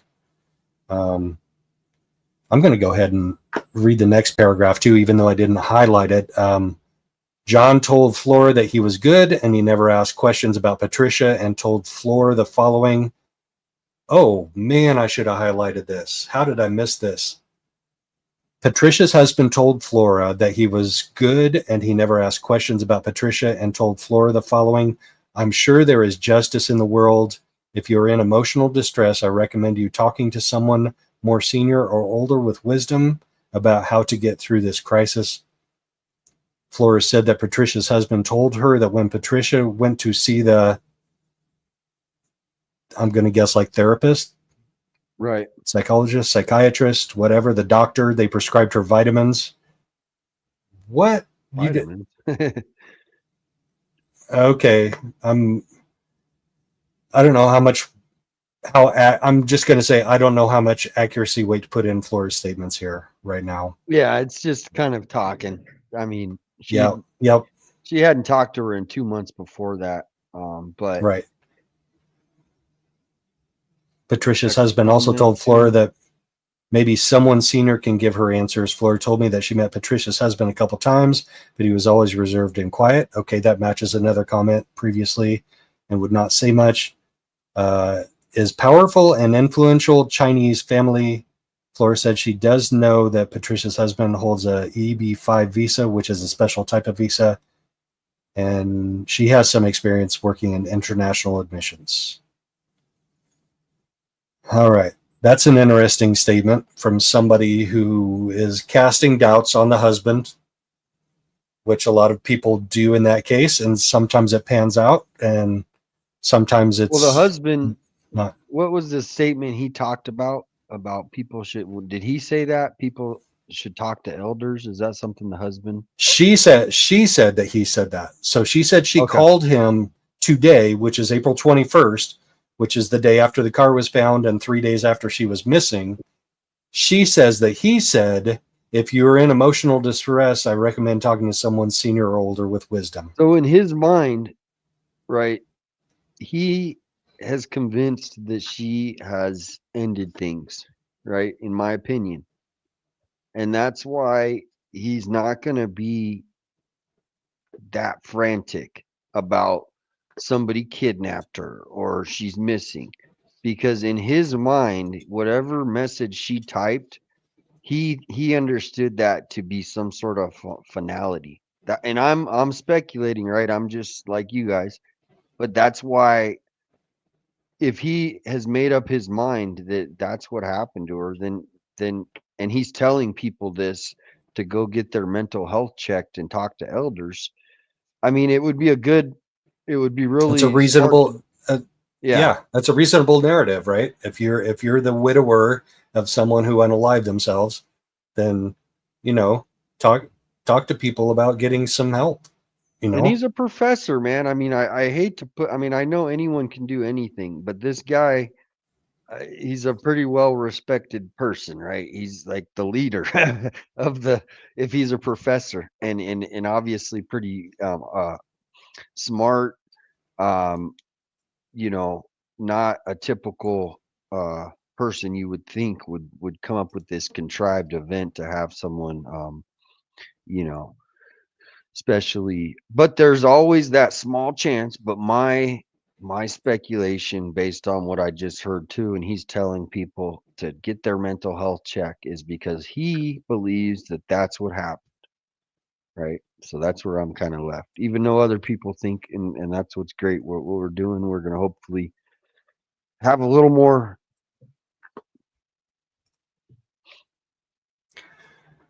Yeah, we can all find some clarity on this together, but right now I have as many questions as I did before. So when I first read this document, I was where the Pima County Sheriff's Department was. I was like, all right, she's in a bad state of mind. She was thinking about harming herself. Self-harm was mentioned in this, literally in this document. Like that's what happened. But as of right now, we don't have any answers yet. And Well, and I did hear somebody mention something about in the Asian culture, there's this thing, and I don't know what it is, and I didn't even want to look it up but maybe somebody else could, where people just walk away into the forest. They just walk. It's a thing in the Asian culture.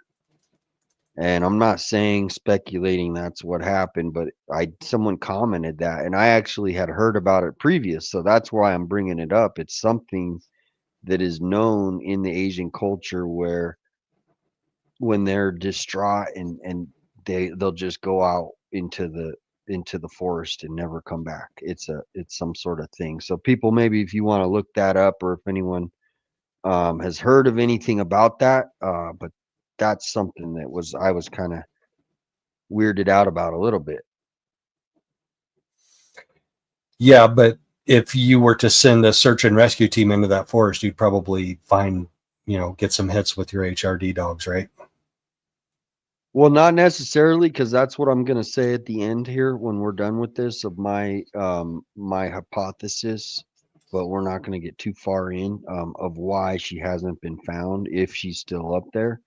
So, but we'll go over that at the end when we close out. All right, sounds good. Next page, supplemental phone call.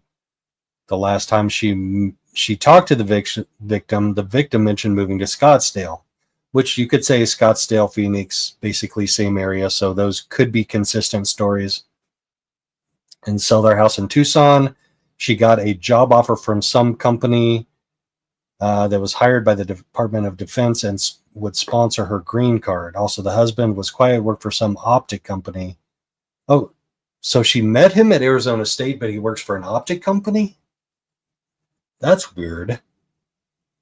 Because I know that I saw in one of the prior pages they met at when she was in school. I'm pretty sure at school, but he works for an optic There's Arizona company. State down here too. People can go online now and go to Arizona State wherever. So Right, but how do you meet somebody that's going to the same school? I'm pretty sure they met at U of A. Okay. Or they met through U of A, maybe. I may have to go back and rewatch that now. But he worked for some optic company that only hires Chinese people. Interesting. Yeah, that is interesting. They went to school together. People are saying the husband was a professor. Is he a part of the U of A? Professor at the U of A? I don't have confirmation on I that. assumed that he could. So people that work in the private industry can be adjunct professor, meaning they can come in and teach a couple of classes if they have the educational background and the knowledge and expertise to teach a specific class. They can be an adjunct professor. So it's possible that he worked for an optics company and he was also an adjunct professor, which is where he met her. Just a thought. One possibility of the multitude of scenarios that we're presented with here. Yeah, where did we hear that he was a professor? I didn't hear that. I assumed that because if he's going to work at 8:30 in the morning and not getting home till 6 o'clock at night, I thought that he was a full-time professor, but maybe he works for an optics company. Yeah. Yeah. I think they both graduated from U of A and he probably got a job for the okay. optics. So yeah, I don't think let's throw the professor thing out, but he obviously was well educated, and he got the job and she didn't. Or not the job, but he's working and she's not working. So that does have something to put into the relationship. That tracks better as well. Yeah, that tracks better. That definitely tracks better than the thought that he Thank was you, like Angela. a professor of some kind. Yeah. Searchers used drone in the sky and nothing was found, leading to believe she wasn't out there. Now that's what I'm going to talk about in the end because, well, let me just pull it up since we're in case anyone has to leave. My speculation is that area has been searched. I have a map that I can share later, so I know how much it's been searched by the SAR, whatever SAR team. Yeah, that's it. I know, but what I speculate is that she might have walked farther away from where our search areas were. Right? Because if you started walking, right, and you wanted to disappear or something like that, or your Windy Point is pretty populated. Even if it's a Friday afternoon, it's pretty populated. So if she wanted to, as Joe would say, unalive herself, maybe she walked far away from Windy Point, 1 or 2 miles outside of Windy Point. And so the search has been concentrated so in that area that my hunch is if she's up there that she walked 1 or 2 miles another way and maybe not jumped, maybe just walked until she just, and this is speculation, until she just couldn't go anymore. That is my speculation, and that's why I think that, in my opinion, the search away from the Windy Point area, but if you were to look in other areas. So anyway, that's kind of where I'm at.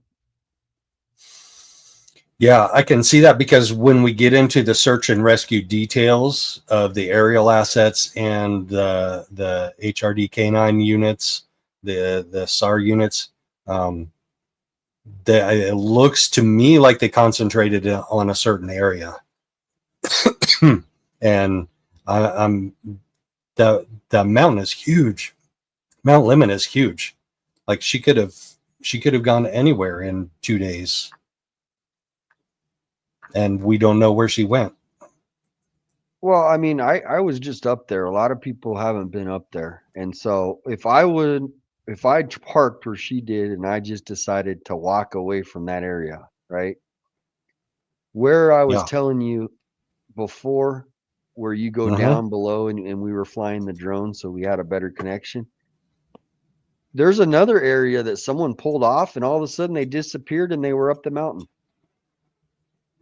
So there's all these little parking spots, there's little hiking spots that aren't right at Windy Point. And so it would take me 15 minutes to walk to where that place is, but it's like about a mile away, essentially. So if she just started walking away from Windy Point and then decided to go off on a path one day, she could literally be within a 5 or 10 mile radius of that area if she's up there. But there are people in the chat that are willing to bet their last dollar that the husband, he did it. He contrived this whole thing, and and that he's so. I mean, that's what this report is bringing. It's bringing both sides. We have such a smart chat. We have people talking about crows and buzzards, and we have 2 different police officers in a couple of pages that talk about bird activity, and one saw some and one didn't see some, and so they went to go There's investigate. a lake up there too. At the top of Mount Lemmon, there's a lake. Andrea says, "Thank you for doing this. Appreciate the shout out." Kill. Yeah, and when I was up there, I did see some too. But if you watched my video where I was in the cave, which I don't think you have, but once you get past that area, I mean, it is just a drop off. You know what I mean? So it's kind of it's really steep area, Windy Point. The other areas as you go around there might not be as steep as that, right? Because that's like the top of the little peak of that area. Right. Yeah. Hold on. StreamYard. Gosh darn it. Why is that always on the way? People are saying, yeah, they're thinking that, the husband contrived this whole thing and he drove the car up there. He parked it. There was no trace. Well, yeah. Yeah. People are if you did find, he's still, go ahead. If you did find his DNA and fingerprints in there, though, I mean, it's a family car. Like that's not going to prove anything. So you'd have to find some way, like work records, like check clocking in and clocking out of work type of thing. So here's Windy Point. That's where she was parked right here. And then I think this is the little pull off. So you're going downhill, downhill, downhill. There's a little pull off right there. There's another one. Keep going. It's right when you go around the turn. There's a big turn, and then it right there. Yeah, that one. Right there. So we parked there, and then about a mile up the road towards Windy Point is another little hiking area that people they parked and they walked right up into the mountain. I was like, and they disappeared. I was like, holy cow, where'd they go? And so I didn't even know about this area. But wow, that would be like, if you just decided to start walking down the road, and we never went over the topic of Friday. If she were to get up there at about, say, 2, 3, or 4 o'clock, right? How many people would be up there on a Friday Easter weekend at 2 or 3 o'clock on a Friday? Most people are working, so it's not like a Saturday where it would be more populated. Right. So let's look at page 21, because there are other people that were there, and page 21 of the document talks about that and gives us some more clues. We'll skip over some more of these officers' reports that are kind of confusing to me at times, but also helpful at times. Yeah, Kelt says there's residents in Rose Canyon Lake, and there are people that live on the mountain that might be pretty shady because they're homeless. Not in a bad way, but they live on the mountain and they kind of move around and stuff. And so there's speculation of things like that is a possibility. Nick, People did see something. Nick, he used to work up there, so you can, why don't you put his comment up? Yeah. Yep. So lots of cars and stuff. What was that one comment? So was somebody in that car when it went over the edge? Like, did they recover a body out of that? There's lots of cars that go over the edge there. Right, but with people inside or without people inside? Like, is that the area you go to ditch your car if you're done with it, or do you accidentally go over the edge and they recover your body and leave your car there? Lots of accidents happen on that road. Lots of them. Just even actually the day that I was going down the mountain, there was a city Pima County truck that hit the guardrail and went down. What? Yeah. Oh, gosh darn. And, I mean, it's a very, lots of turns.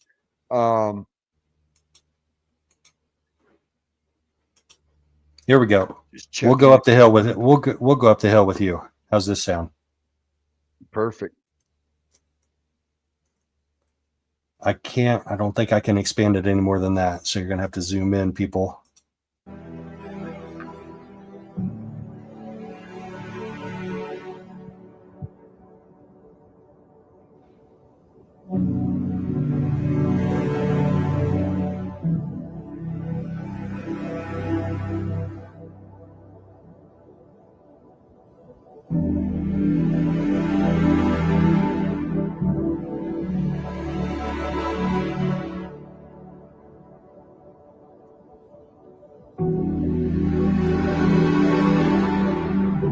But from what I heard, there's all kinds of hiking trails all around this area. So where I went hiking, which is like the more popular spot because it has views and stuff, that's where most people go if you want to just like have. That's the parking spot right there. That first white car that you see, that's the parking spot where her car was found.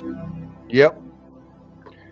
Now, right in front of this sign, you can go that way and hike too. Like there's hiking spots all across the road. Let's check the chat. There's homeless people at Rose Canyon, and that's the one thing that they asked for is if anybody had any webcam of that day, and nobody has come forward that I've heard. But yeah, I don't know how much farther Windy Point is. Nick would know. From Windy Point to the top of Mount Lemmon, but we're still everyone's jumping to conclusions. The worst case scenario, this happened, homeless people live like the worst thing happens, but in the reports we keep hearing about her state of mind, right? That's a big piece to the puzzle. And then we're leading up to she has a message in her phone that her husband read, and this has been, and people had mentioned she was distraught, right, in the days leading up to this. So I mean, it would be really I guess that's where my mind is just keep leading, is she was not in a good state of mind. And to think that her husband would have had to pull all this stuff out and make it happen. And it's the perfect crime now for him, right? Everyone's thinking he just got away with it in their mind. They're betting their bottom dollar that he did it, people are saying. And it's like, I don't have anything that's pointing to him. I literally, other than him just not being like we want him to be, Like there's nothing that says anything that he's responsible, or that's just my opinion. What is yours, Joe? He's just odd, and there are just some odd things, and odd things doesn't mean that he's guilty and he did it. It just means that I'm still trying to puzzle it out. And if I'm still trying to puzzle it out, the Pima County Sheriff's Office should also still be trying to puzzle it out. But you know what? They gave evidence back to him. They gave her personal belongings and her car back to him same day. So how are they ever going to puzzle it out if he's the one that did it? There's no way they're ever going to be able to prove it because they gave away the evidence. They didn't test it. They didn't check it. They didn't get fingerprints or DNA. Like all that stuff is, like I said, I think the assumption that we don't know is what was in that message, and that led them to believe and everybody to believe that something else happened. And so what everybody is suggesting that thinks that he might have something to do with it is that he would have known that they would have read this message and believed him that she wrote this message, believed her and that this is how they would interpret everything to make it seem like she did this to get him out of any sort of it. And that's just a little far-fetched to me.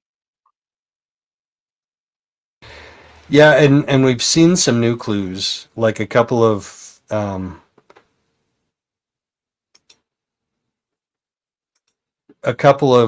messages from her friends, and we have to know that her friends' messages are going to be biased in some way towards her and against anybody else that they think might be responsible, like her husband. But she sounded like she had prospects for a new job in either Scottsdale or Phoenix or that area, and they were going to sell their home. But if he has a job in Tucson that he got after he graduated, how willing is he going to be to move to Phoenix, Scottsdale?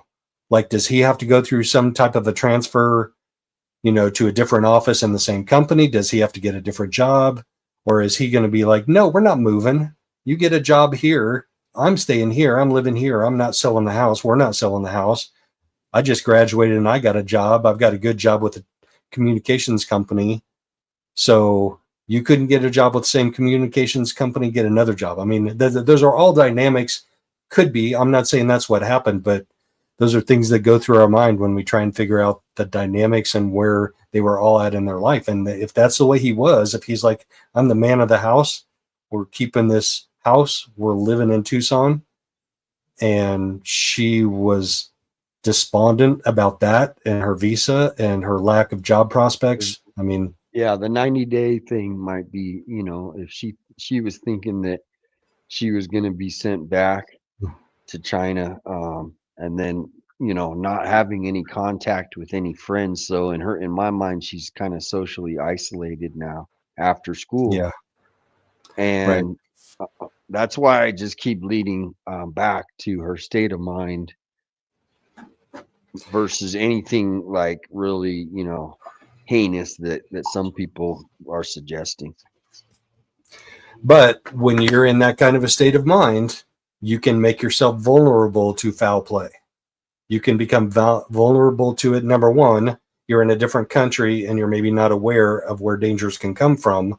And number two, you're in an altered emotional state. You may be less aware of dangers that are coming at you. So if foul play happened by, say, a third party, say it wasn't her husband, say it was somebody up on Windy Hill, she might have been more vulnerable to it than. Yeah, no, that's usual. always a possibility. Like I said, that's always a speculation of, hey, this, but that's just also could be speculation. There's not anything pointing up there that no. And like you said, that would, yeah. So all right, let's keep reading this report. Documents? Okay, good. No, let's keep reading. This one is an important one. This is somebody else that was up there that day. This is a really important eyewitness testimony. This is the police officer was assigned as a school resource officer. He was approached by a student. So if he's a school resource officer, that means at a high school. So he was approached by a high school student who advised that she believed She had possibly seen the missing person up on Mount Lemmon. She said that she and her boyfriend were up there on Friday, May 18th or April 18th, which is when Patricia went missing, from about 4:30 as they were watching the sunset. She described it being very cold and windy, and there were a lot of people who stopped by. So yeah, it's an elevation that can get cold and windy at 7,000 feet. And there's probably still snow on the north slopes at that time of year. People who stopped by and would get out of their vehicle for approximately 2 minutes to take photographs, but then move on due to it being cold. She said there was another vehicle that caught her attention, which was a white SUV that pulled into a space behind her. She described it as being maybe a Jeep, but was unsure of the make and model. She described it was pointing out towards the west, and the other vehicle parked on the east side of the road as what she described as being the back part. There was a female subject who was by herself, and she was acting erratically as she had been running around the vehicle and opened the trunk at one point before running up the hill on the east side of Windy Point Vista and then coming back down. The woman arrived somewhere between 1945 to 2000 hours. So Wait that's a 7. minute. Holy, Yeah. this is huge right here. This is the nugget right here, man. Wait, can you read that again? Yep. Hold on. Let me turn on my camera. So there was another vehicle. Let's go down to the bottom of this. She was acting erratically as she had been running around the vehicle and opened the trunk at one point before running up the hill on the east side of Windy Point. So that's the right side, as we were just looking, and then coming back down. The woman arrived somewhere between 7:45 and 8 o'clock. After the lady came back down from the east side of the hill, she then went out into the Windy Point Vista lookout. She went to the lookout where the rocks were past the bathrooms, and she was alone.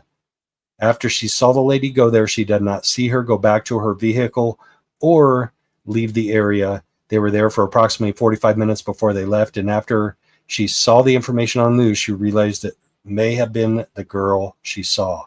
The lady was wearing a dark top and light colored pants, but could not tell if it was a hoodie because it was dark, and was unsure if it was a phone or flashlight she was carrying, and did not get a good look at her. Holy. That's a key piece of and so you're saying at 8:30 at night? Between 7:45 and 8 o'clock is when she arrived. So yes, when she did this, it would have been between 8 o'clock and 8:30. So it's dark at that point. It's dark. Yeah, it's dark. Yeah. So she didn't even, so she was all over town, right? In my opinion, from if she let, people have had to have seen her that day in town. Because if she didn't arrive up to the mountain until that time, where was she the entire Friday before she disappeared? Like her did she use her debit card at all? And so people, I mean, if this is her, people see her frantically in a frantic state of mind, right? I mean, that's not normal. That is really that's a red flag right there. She described it as erratic behavior. She was running around her car erratically. Yeah, I mean, my heart is like sinking right now, man.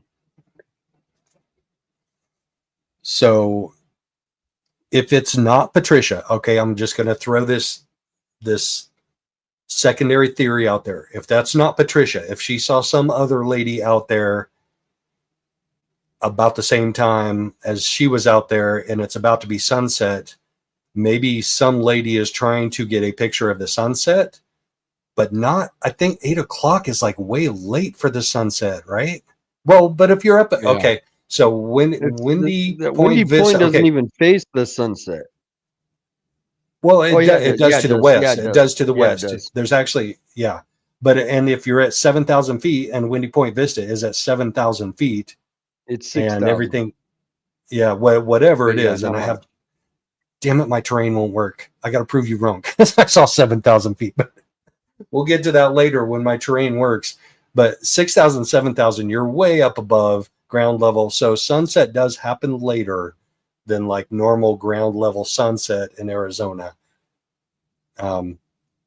You can see well, that you at wouldn't want to Grand. be walking out there when it's getting too dark. I No, mean, if it's dark, you're no. not gonna go. You can still walk out there and like, because if you saw that photo, there's like this huge open area, and then it kind of drops off into little different like hiking trails, like off the beaten path, kind of, so to speak.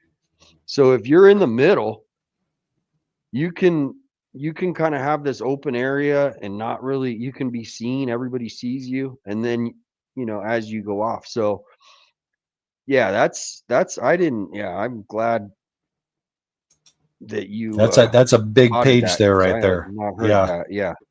So I'm gonna review it real quick on Google Earth Pro.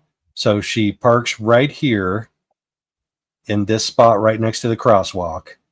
She may have backed in because she said the high school student said they had parked over here and she was right behind them. So they probably parked right next to the crosswalk too. But she runs around the car. She opens the trunk. She goes up the east side is what she said. So there's some kind of a trail there on the east side. Yeah, that's what I All was right. saying. There's a trails all over, so you can go hike on both sides. So she parks right here in that empty spot. And then she goes up the east side. And this is at night, so the sun's setting, so it's not nearly this light out. Oh, so she probably goes up there and then she comes back. And I think after she comes back from running up this side, that's when she frantically runs around her car. But then she goes west. She goes to the west side of it. So if it's not Patricia, it's somebody that's like, oh shit, I'm missing the sunset, right? Yeah, I guess. Come on. Why won't this pan? There we go. So then she comes over here and there's like places over there, like maybe you see where there's somebody way out there. That's exactly. That's the rock area that you can it's all open and you can get a great view, and it's just all open. Right. There's somebody standing out there on the top of that. So maybe that's where she headed after she frantically ran around her SUV a couple times. She opens the trunk for some reason. Is she looking for her camera? So she went up the east side. She's like, oh shit, I don't have my camera. She comes back down, then she runs to the west side so she can get because the sunset's in the west. So that's where the sunset's happening, right? Or where that person's standing is probably a pretty good view. All speculation, guys. We don't know. Well, when you're saying when she gets her camera, the lady who described how this lady is acting does not say anything about getting a camera and she's getting. No, she opens the trunk for some reason, though. What's she opening the trunk for? That's my point. Well, whatever it is, the whole point is she's acting very erratic. Like if you pull up in a mountain area and somebody's freaking out, acting erratic, running around their car, that doesn't sound like someone that's looking to just go take a picture of the sunset. That looks like someone that's having a breakdown to me. And then they run up the mountain and then they come back and they run over here and they disappear. And I didn't hear anything about a camera. So I get what you're saying to kind of level the playing field. But to me, she was in a having a mental breakdown at that point, if that was her, allegedly, if that was her. And she could have came back to her car because that was the last time the people seen her. But what I'm telling you is I think she's still up there, and she ran like in this erratic state and just kept running. At some point she got lost, and it's not going to be right at Windy Point. It's going to be 2-3 miles away from Windy Point in some other direction. Yeah, there are lots of possibilities, and that is probably a pretty highly probable one right there.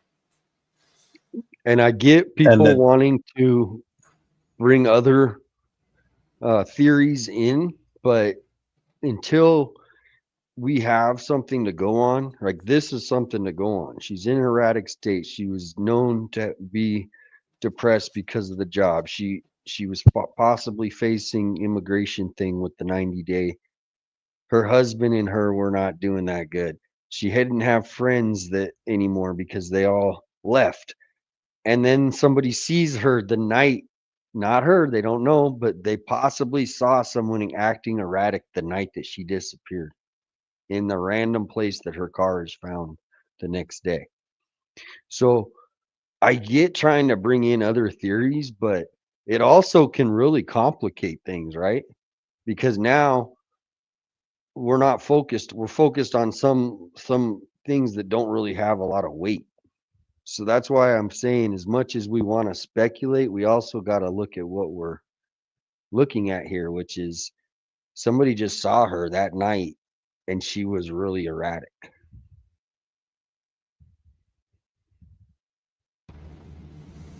Yes, and those are as stated by an eyewitness that was up there that night. But that was late. So like you said, what was she doing the rest of the day? She said she needed to get some air. So this was at 12:15-ish. It was the last time she texted her husband. When and where and how and why did she get? All right, let's read the rest of black this. box. They need to get the black box from that car. Right. And the geolocation information from her phone. But guess what? Who has her phone now? Well, if he didn't have anything to do with it, that information's still going to be there. And so they still could find out where she was that day. But So anyway. two sides of that coin. Say he did it and say he didn't do it. What would you have done with that phone after the police gave it back to you? And say you're a widower and you're extremely embarrassed and ashamed because your wife just unalived herself and you don't want anything to do with her possessions or her phone. Boom, it's gone. Say you did do it, but we don't. Boom, it's gone. Well, but we don't know. So it's like, I'm sure the phone's probably, if they needed to get it, they could probably ask for it back. Some of it, not all of it, not the gray box or the gray key data. Gray key data. If he got rid of the phone, the gray key data is gone. Well, mainly not. I'm not saying to get the phone to go find out more information unless it would bring it to him. I'm saying to get the phone to find out where she was that day. Right, and that's limited. That's limited if you don't have the actual physical phone. The amount of information you can get from the cell company is limited. There will be some, yeah, but it's limited, and it's much and more. I'm not checking yeah, exactly. So why didn't they? Why didn't they just say, "Hey, we want to extract this data just so we can preserve it. We're still doing an investigation. This is a missing persons investigation. We would like to have her cell phone data. We will give you it back when we're done extracting it. We are seizing it now from exigent circumstances. We'll give it back to you when we're done." No, they gave it to him same day. I have a problem with that. Well, it is what it is now, but if you could read the comments, I know there's some comments coming in hot. Hold on. All right. I just and they've been coming in, so you might want to scroll up a little bit higher because I don't want to miss. I know people are bringing good points, and I know somebody said they were going to bet their bottom dollar that it was the husband, but I missed that. But there's nothing that would point to the husband other than him just pulling off this perfect crime where and I'm being speculating, and he did this and he made sure this happened, and he made sure that she said all these things about being distraught before, and then it's just been perfect for him now, right? He pulled off and there's been so he pulled off the perfect crime. If you think the husband did it. Only because the sheriff's department did not conduct a thorough investigation. Because if they had been as thorough with the vehicle and her personal items as other police departments have been in other investigations, it may not have been the perfect crime. They might have found something that was incriminating. They might not have. I'm absolutely 100% not Yeah, casting you're definitely casting the speculating. blame on him. Yeah, right. Because But if you're an investigator and we're missing some pieces here, we don't know what the message say, which that message could change this whole conversation, right? If we knew what that I think message said, I think we have a would good probably- idea. It was a message about intending some type of self-harm. So okay. So how do we get to betting our last dollar that the husband did it? I don't know. When I'm that- not there. whoever said Okay. that, I'm not there with you. I'm 100% not there with you. Nope. Okay, so are you? I'm not even betting my first dollar on that. Yeah, and I mean, and that's why I don't want to drag through somebody's name through the weeds just because somebody, thinks that it could have been, but there's nothing pointing towards it, not even like the slightest, other than he just didn't act like people want him to act. But No, when- there when are you- there are red flags. I think Jermaine has a point. There are some red flags. Oh, I But get it. what are those attributable to? A red flag to me would be a previous domestic violence situation. A red flag to me would be, her friend saw a bruise. A red flag to me would be, yeah, they argued all the time, right? Not they just, they had normal things of there was no aggression that we Okay, heard but that we they don't. had. He's a foreign student in the U.S. We don't know his background and criminal history in Hong Kong or China or wherever he's from. She was from Hong Kong. We don't know where he was from. 100%. It was either China, mainland China or Hong Kong. But I have seen cases at Purdue University, and Purdue University in West Lafayette, Indiana, has a large Chinese population, and there have been a couple of cases, and this is in no way slanting anything against Asian students at American universities. There have been some cases where there has been violence, and it becomes a very high profile case, kind of like this one.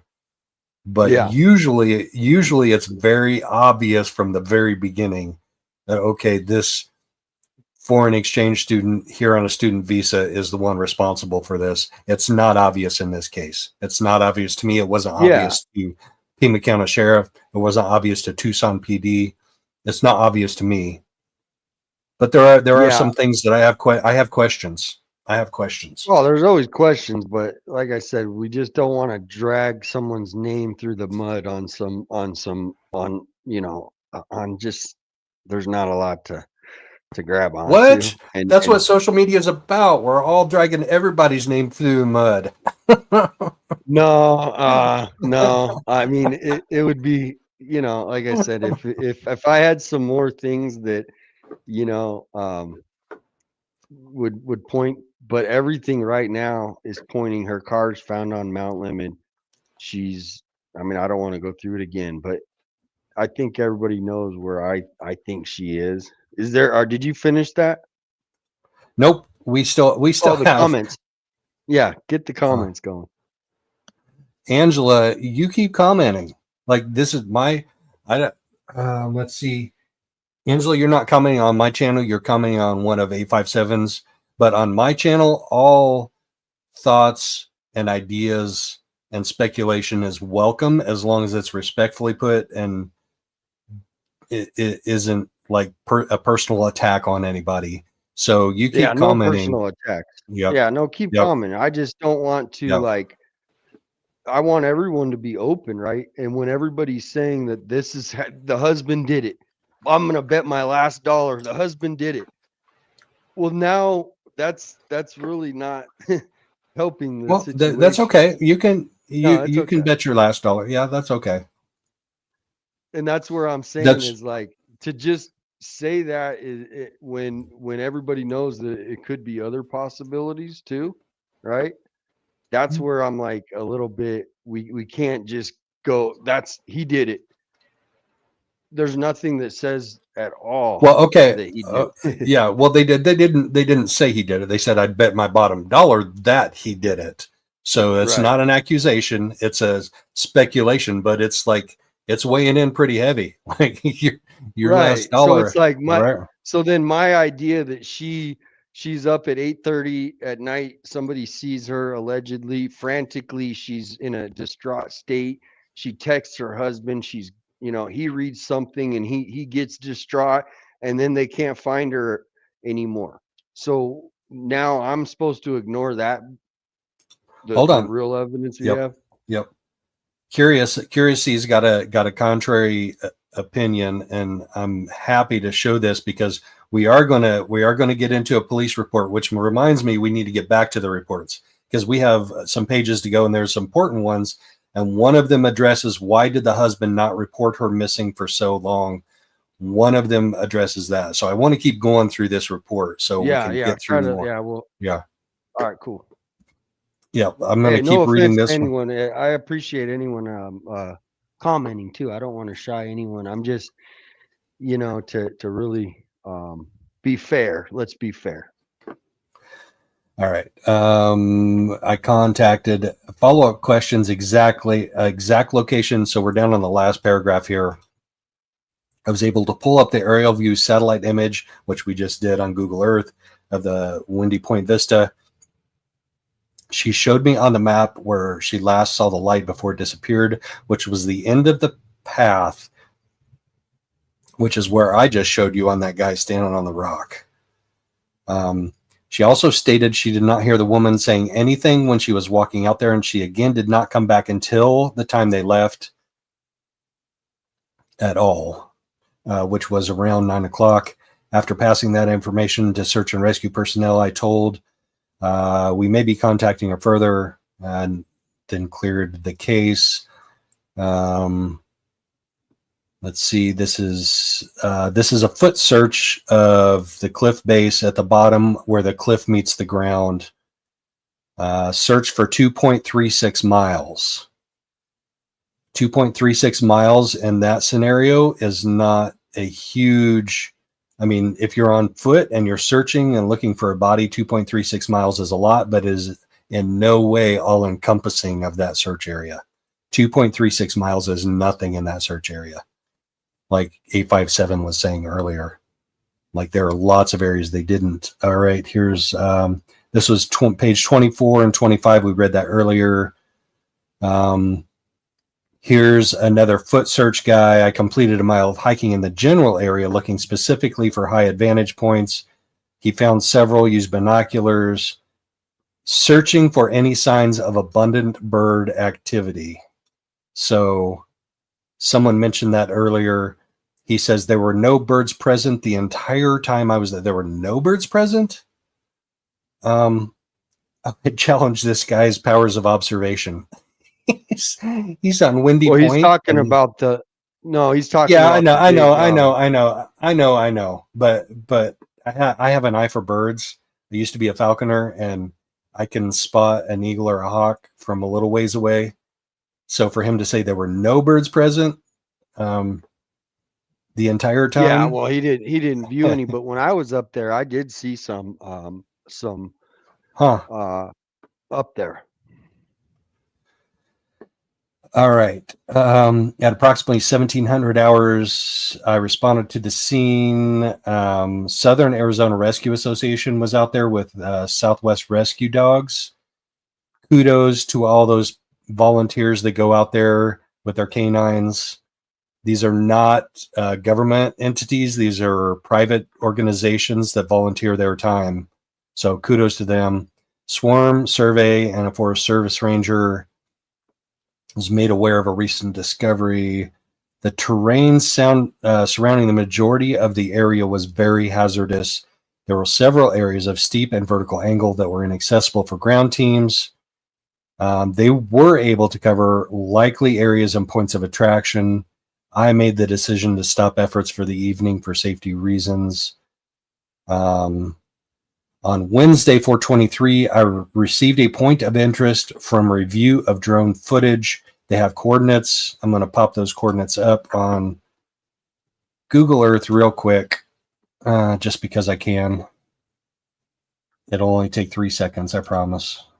All right, 30 maybe. Yeah, and, Samantha Wood says they couldn't see her that late at night. The sun is just setting today at 7:21. It would have been way earlier a month ago. Okay, at ground level, yes, but remember this is at 6,000 to 7,000 feet. So, Well, Kelt just that's Googled it, and the sun set at 6:57, but it would be a different on the mountain tops, perhaps. We do have Andrea V says the husband just looks guilty. Other people agree. You know, the husband is still kind of looking suspicious. we'll get there. Salty says, "What about the husband not reporting?" We will get there. There is Yeah, and I think, I mean, obviously 10 o'clock is pretty late, but it's also like the last time in your mind, if you're thinking that she's going to come home without calling the police, you would wait. right. Yep. Right. So you're not going to, he's hoping, where is she? They probably have all these calls that he's made to her, hopefully. And then at 10 o'clock, when she doesn't come home, he's probably called a friend and said, she hasn't come home. We got to call the police. That's what I'm Wow. thinking. But that's a good point, how late it was. And then checking the comments. I missed some earlier comments. We're getting there, Salty. Salty wants details. She always wants details. We're getting there. People are saying that the husband, and this is another thing, is like the husband isn't out doing interviews. He's not out with missing posters, statements, or TV interviews. And that's something that, you know, people handle differently. But if he in his mind thinks that she has done the ultimate thing, right? The worst thing possible.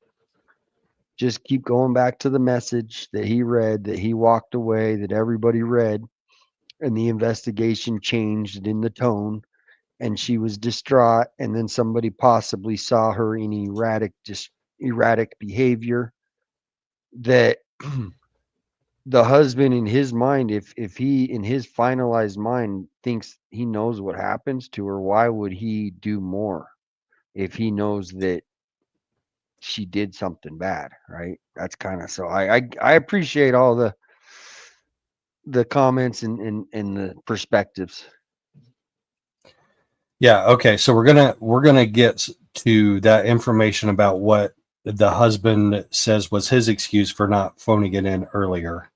I just wanted to show real quick. Can you see down here in the lower left corner that green arrow? I should have made it red or something. These are the coordinates we just saw on that report.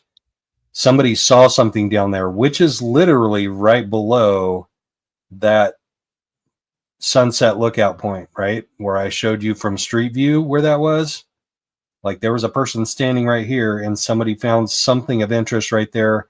So they did a foot search, you know, from the road. So they had to come in from, holy cow. You see that? They had to come like all the way up there and go and check that out. They got coordinates and they went up there and it was just a pile of trash. How does a pile of trash get right there? I mean, oh, because there's a lookout point at the base of that. So people just throw stuff over it. Okay. All right. Yeah, or the wind took it. Because it is Windy Point. So yeah, I could see trash getting somehow ending up there. All right, here we go. We're going to take a look at the one that everybody's been dying to see. What is his excuse for why he didn't call it in sooner? Boop, bloop. This is page 32 of the document. On April 24th, I made telephonic contact with Patricia's husband, John, to check if he had any updates or additional information to provide. Mr. Zhou's primary language is Mandarin. There we go, guys. There's one of our questions answered. He speaks primarily Mandarin. So okay. I use the assistance of the language line. The interpreter, so a language line is actually you get a real live interpreter on the line. The police department has that resource to call. Yeah. He identified himself as Eddie ID number 463728. The call was recorded and later uploaded into Axon for evidence. Refer to the recording for a more accurate account of his statement. Another FOIA request, maybe? The following is a synopsis and should not be taken. Oh, I definitely want to FOIA this now. The following is a synopsis and should not be taken for all that is known in the case. I informed Mr. Zhou I was assisting with the investigation and asked him if he could tell me when he had last seen Mrs. Wu. He stated he had last seen her on the morning of Friday, April 18th. He had left for work at approximately 8:30. So he's got a 9 to 5-ish, 9:30 to 5:30-ish, depending on what he says when he got home. If you have a 9 to 5, isn't it 9 to 5? I wonder how far away from the house his place of employment was, and how long it took him to get home, and what his regular work hours were, and what his work records were, but we won't know because they didn't investigate those. He described it as a seemingly normal day, stating he had given her a hug and a kiss. Of course he gave her a hug and a kiss goodbye before leaving. He explained that his wife usually stays at home while he is at work. He said she appeared to be emotionally stable at the time. God, I'm not trying to read this one with any kind of a slant, guys, but my true crime brain just goes like right down that path. He told the cop that he gave her a hug and a kiss before he left, which is what a guilty person would say and is what an innocent person would say.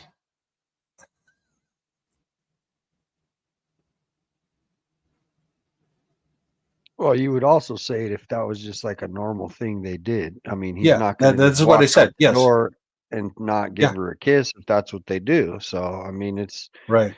I No, mean, I'm not saying you when can you read have any. somebody that's distraught and you have to go to work, which I've been there, where it's not a good feeling, but he's got to leave for work.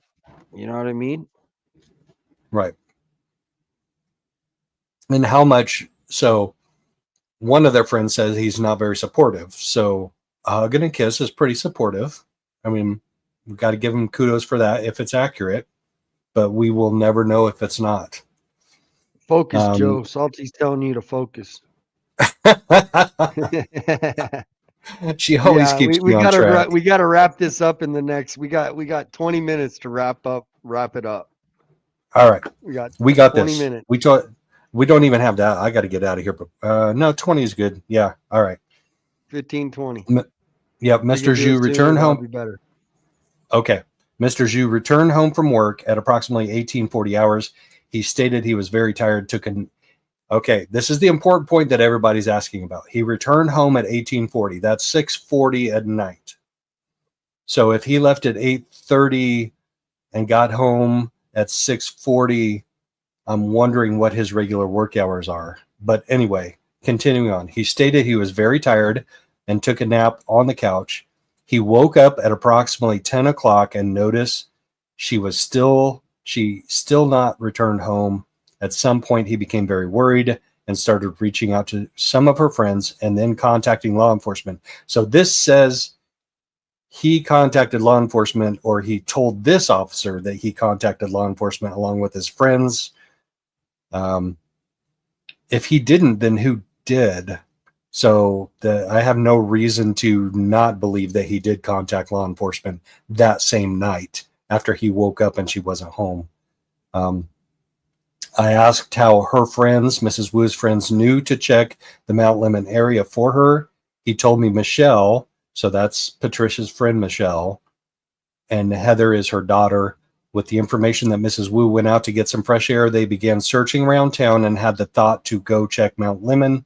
I asked him if Mrs. Wu had ever been to Mount Lemmon before. He stated they had gone up there the previous weekend, specifically Sunday, April 13th. So they had been up there the weekend before. Okay. So it's reasonable for her to go back up there. Like she was like, whatever state of mind she was in, whatever she was intending on doing, she's going to go back up there the week after that. In my mind, that's a very reasonable pattern of behavior. Right. It's kind of odd that she was afraid of heights, that he said she was afraid of heights and she went up there, because that's not a place to go if you're afraid of heights. But maybe she was challenging herself, or maybe she was in a state of mind to do harm to herself. Either way. Yeah. And I thought someone said she had no friends. She had friends, but they kind of, a lot of them moved after college when she graduated. And so she was kind of in a lonely state, I think, because some of them moved and she wasn't in like regular contact with them. Yeah. Yep. That sounds like the case. Mr. Yeah, Zhou she had stated, friends. yes, she did. Yep. She did have friends. Yep. Yeah, and there were some that I think at the beginning you talked about that she was sad because a lot of them graduated or some, I don't know how you phrased it or they phrased it in the report, but anyway, keep reading. Yeah. All right. Mr. Zhou states Mrs. Wu had been having a difficult time finding employment and had been redacted as a result. She had gotten a master's degree attending we know that's the U of A in 2024, and had been looking for a job ever since. Job market was very competitive. The lack of job experience relating to her field was making it difficult to find employment. Had she ever expressed suicidal ideations? I can't believe they didn't redact that. They redact all the other things and they don't redact that word. In the past, he confirmed she had, and he had gotten her help. He stated he was providing her with support and trying to do anything he could to help her calm down and relax. Anytime she expressed these feelings, he stated over time she had shown signs of improvement. I explained we're still actively working the case and searching.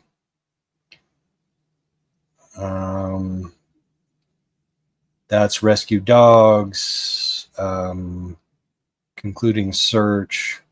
That was a really big, powerful piece right there. Yeah. Strong winds hampered us from flying extremely low and slow. So search and rescue efforts were difficult. Drone support with Sarah. Deputy pointed out the ground south of the point. Drone teams, no results. Here we go.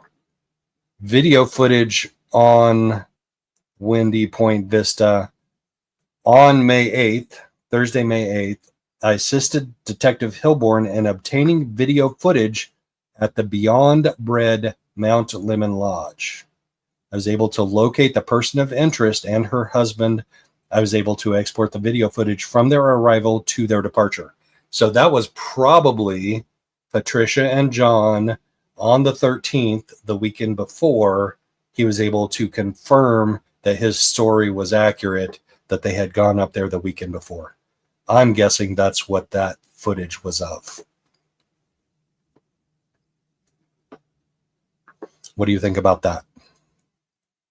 Yeah, because if they would, usually you'll stop at Mount Windy Point and then you'll go up to the top. And it sounds like the Beyond Bread, whatever that lodge is at the top. Is that correct? It's probably in Haven. Nick would know. Let me find out. Just going to read the comments. Yep. Catch us up on comments. Everything that her husband is saying goes against everything her friends said on the news and interviews. People are still, speculating that he's not being as forthcoming. Oh, that's weird. Took them long enough to check the cam. So, the cam, and just to not have any cameras, if you ever go to Windy Point, it's it wouldn't be hard to put a camera there. I mean, but the guy's like, well, we need Wi-Fi service and everything like that. And it's like, well, I think if it's a populated area like that, it should almost be like a no-brainer. Beyond Bread is outside the other side of Mount Lemmon. It's off the northwest side of Mount Lemmon. So you would have to what's the most common area to get to Windy Point? There's only really one way up and one way down unless you have 4-wheel drive.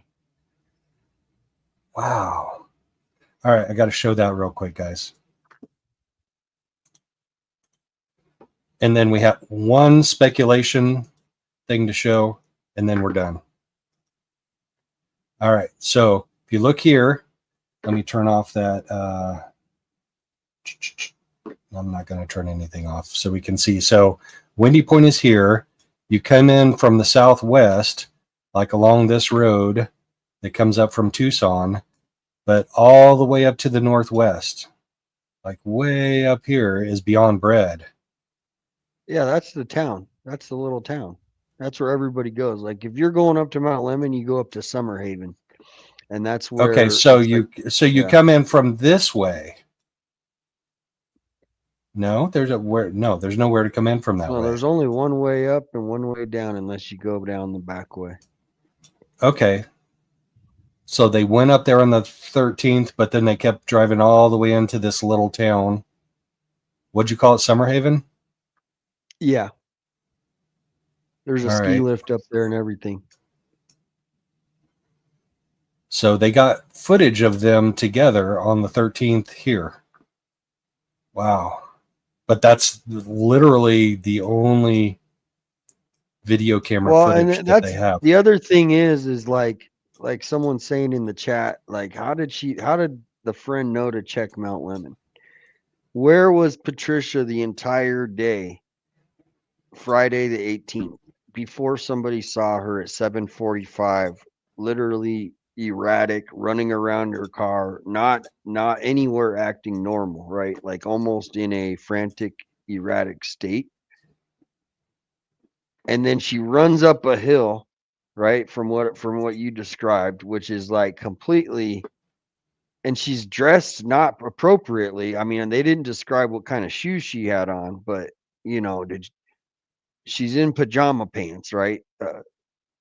That's what we don't know. We don't know for a fact what she was wearing other than, but how as far as going forward from that, where was she the entire day, and did she text somebody to say she's going up to Mount Lemmon because she's distraught, and somebody hasn't reported a text message that they got for them to lead to believe that she would, hey, we need to go check Mount Lemmon? Why would that be the first place that they would check, other than there was some clue that would have sent them up there? And so whoever is investigating it didn't investigate it enough, I don't think, because how would they know to check Mount Lemmon? Unless the husband had, those finding devices where you can find people's phones, live 365. But do you think that maybe Patricia texted a friend or the husband and it just never got reported that she was going to Mount Lemmon that day? Well, I think the possibility that exists as the biggest one in my mind is if she was going up there to do self-harm, is that she had told her friend Michelle sometime in the previous week, since they went up to Windy Point the weekend before, hey, we went up to Windy Point. That was kind of cool. It was kind of scary, but it was kind of cool type of thing. And she's outgoing. And then when she texts whoever she texts that she's going to get some fresh air, I think that was John that told her friends she was getting some fresh air. They put two and two together and they're like, how many places can they go to get fresh air? Well, she was just there last weekend, so maybe she went back up there again. They're just like, they're pulling out all the stops. Well, here's the translating thing, because when I translated that and I posted it, I had all these people that tell me that the Google Translate doesn't translate it correctly. And so maybe she, instead of saying, because in Chinese it translates different, right? Maybe the message actually said something like, I'm going out into nature, I'm going out to the forests, something like that, versus fresh air. And it translates in Chinese is going out into the forest. Does that make sense? Going out into nature. All right. Am I reading too deep into it? No, No. That there is definitely a lot that can be lost in translation, and that makes me want to FOIA that so I can see exactly what the message was. But I don't think we're ever getting it. But That would help. we're all speculating, so I just want to close with this one speculation with the husband of the gal that called in the report. It wasn't Michelle. It was Michelle's sister. Now I can't remember what her name was. I'm not going to scroll through my PDF to find it, but it was Michelle's sister. So Michelle is Patricia's best friend, and Michelle's sister is the one that found the car, and her husband was thinking about it. And this, he calls the Pima County Sheriff's Department, and he says, I made telephonic contact with the reportee, Mr. Steve Kinney, who is the husband of the original reportee for the original case. Steve went on to explain and provide a brief backstory of the original case. Let's go down to the next highlighted paragraph. Steve went on to explain that he believes, in short, that the subject Patricia was abducted. He came to this conclusion stating that Patricia was walking across the roadway from the parking spot to the bathroom, that she wanted to use the bathroom at Windy Point, and then was randomly abducted by some random male and female at the bathroom at Windy Point. He went on to explain that he also believed that the person or persons are camping somewhere in the area in a local camping spot, possibly Rose Canyon Lake. Again, he stated it was all speculative. He did not have any evidence. Hold on, let me close that out. That's how I found it. He did not have any evidence to back anything up. They were just his thoughts at the time. Steve stated that he believed that his initial hunch to find Patricia on Mount Lemmon is assisting him with his hunch that she may have been abducted from the scene, and she is not missing nor has unalived herself. Steve also went on to explain that there were several people there that he saw up there when he was on Mount Lemmon, referencing people with telescopes. He was not sure if they were involved or not. Oh, God, dude. Oh, man. He just made all of us true crimers look bad. Yeah. They're up there with telescopes abducting Asian students. Yeah, I don't think. Yeah. Yeah, that seems a little far-fetched. Note, these people were University of Arizona personnel who were observing solar telescopes. They are up there often at Windy Point. I explained to Steve that they were UA personnel. They were up there almost every single week, and they seemed to check out. But you know what? There were probably people up there not using telescopes that were not University of Arizona personnel. So that's just a stupid comment. Come on, Steve. Come on, you can do better, buddy. And there is people that live up there that might be shady and stuff and things like that. And so that's a small possibility that's something that she was, but it's just like I said, everything to me is just leading to believe that, somebody saw her. And somebody asked a great question. Did anybody see her from the last time that they went to Windy Point or Mount Lemmon the week before until she was found missing? Did anyone talk to her, text her during the week? Shouldn't the police have gotten that phone and pulled that all up to kind of go, well, who did she talk to this last week? It was like none of that has been released. Yeah. And a lot of their stuff in their investigation hasn't been released. And I'm surprised they released this because, I mean, you saw that front page of that document. I got to pull that up one more time right before we clock out because that blows my mind that this was released. I honestly thought when I saw this that they had found her body because they wouldn't be releasing this if they hadn't found her body. Check her credit card transactions. They're saying check her, that kind of thing. There's all kinds of investigation things that they didn't do that they could have done. I think that's the bottom line for me. This says, this page 1 says restricted access, no public dissemination, high profile case. See that? no public dissemination, and they got publicly disseminated. And I thought, oh, and I did tons of Google searches. Didn't look like they found her body anywhere. So here we are, still trying to figure it out and puzzle it out in our minds. We all have our theories, and we all have our theories about which ones are more plausible than others. I think Steve kind of had a wild one that was out there, pointing out University of Arizona students with their telescopes. Yeah.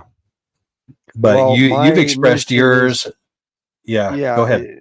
The thing is we got to stay focused, right? Because this isn't like some national case that, you know, somebody's on a bridge and they got a camera and the guy's in custody. That we're trying to bring some maybe some whatever the word is, to bring the family some peace, right?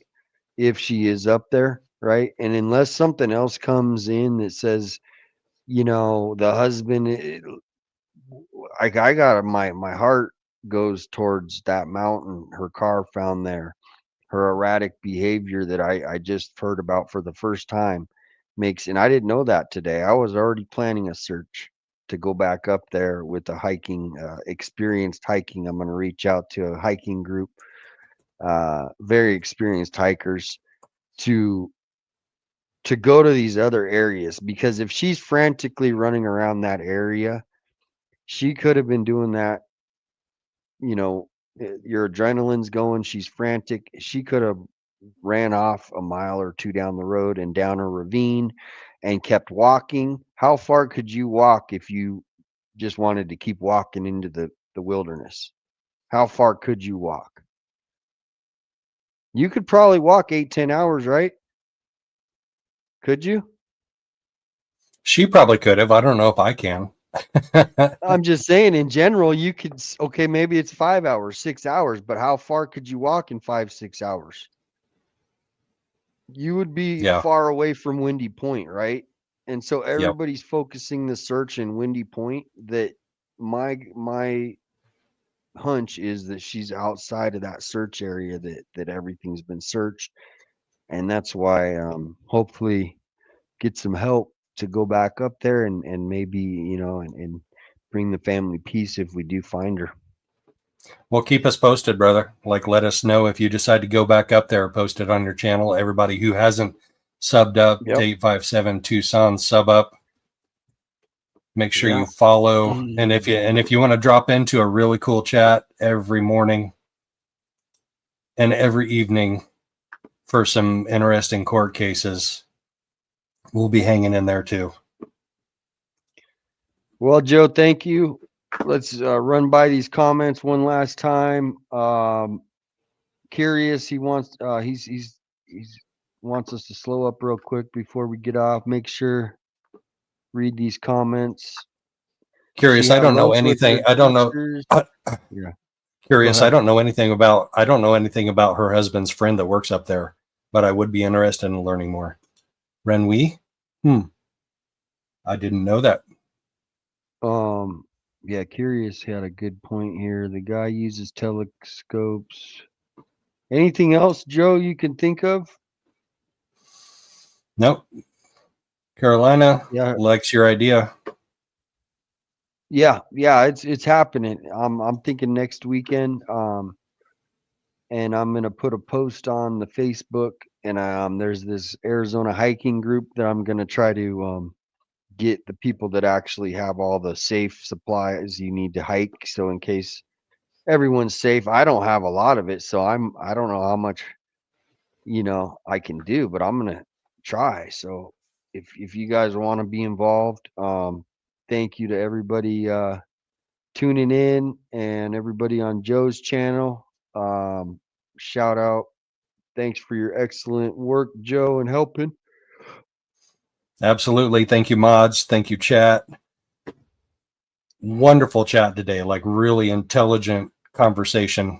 I mean, obviously there are some conspiracy theories that are way out there, and I'm not convinced it's the husband. I'm not even like halfway there, but I do have questions. And as always, it's always the case with me. Like Lori Vallow Daybell, Delphi, Karen Reed, this case, the police, the shoddy, shitty police work and investigation and not being thorough and just doing your job and collecting evidence the proper way leaves us all with questions that we should not have. That's my take. That's my take from all of this. Yeah, and it's hard to, because it's kind of water under the bridge now with some of that stuff. Once it's done, they can't really go back. It's not that. What if we find her body and there's physical harm done to it and it's declared to be a homicide? Why didn't we look at her phone? Why didn't we look at her car? Why didn't we collect evidence from that at the time? Then it's water under the bridge. But and anyway, well, the main thing is I think, well, the main thing that, I'm just gonna let's summarize, and then we'll say bye. Is they found once they found the car up there, and once he read the note, I'm gonna go back to that because that was the big thing of what I found. When he read the note and his reaction, and everybody's reaction, the friend's reaction, the husband's, the officers, and then the whole demeanor of what was said in that message. So what would, if we knew what was said in that message, it might change our way of hey, she's probably up there. And that's why I think if we did, we would have a 100%. But right now it's just speculation, hoping this helps. It's helping me hopefully get some energy or a positive movement to go do another search and maybe find her, bring peace to the family. But thank you everyone. Salty, Andrea, Rika, Curious, AZ, Mermaid, exactly, Joe, Pammy, ERP. Are these from your chat or mine? I can't tell. If you're in StreamYard, it's both. Okay. Queen, Jamin, Angela, I don't know if they're still here. Samantha, Nick, everybody, Star Hunter, Bingo's mom. They're all in here. Good. All right. Cool. Thanks everybody for hanging with us. We appreciate it. Thanks for being cool. Have a great rest of your weekend, and we will catch you on the other side.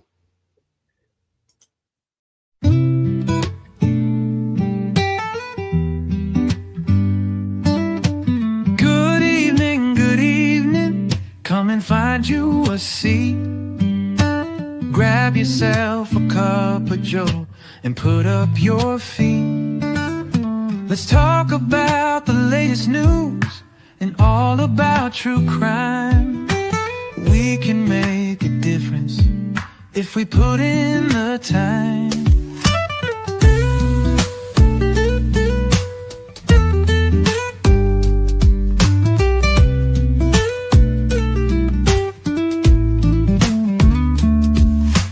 Good evening. Come and find you a seat. Grab yourself a cup of Joe and put up your feet. Let's talk about the latest news and all about true crime. We can make a difference if we put in the time.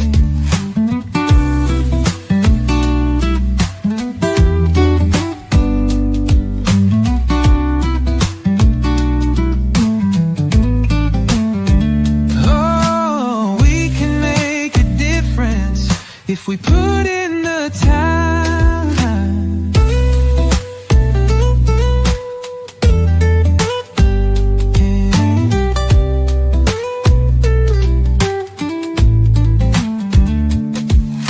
Good evening. Come and find you a seat. Grab yourself a cup of Joe and put up your feet. Let's talk about the latest news and all about true crime.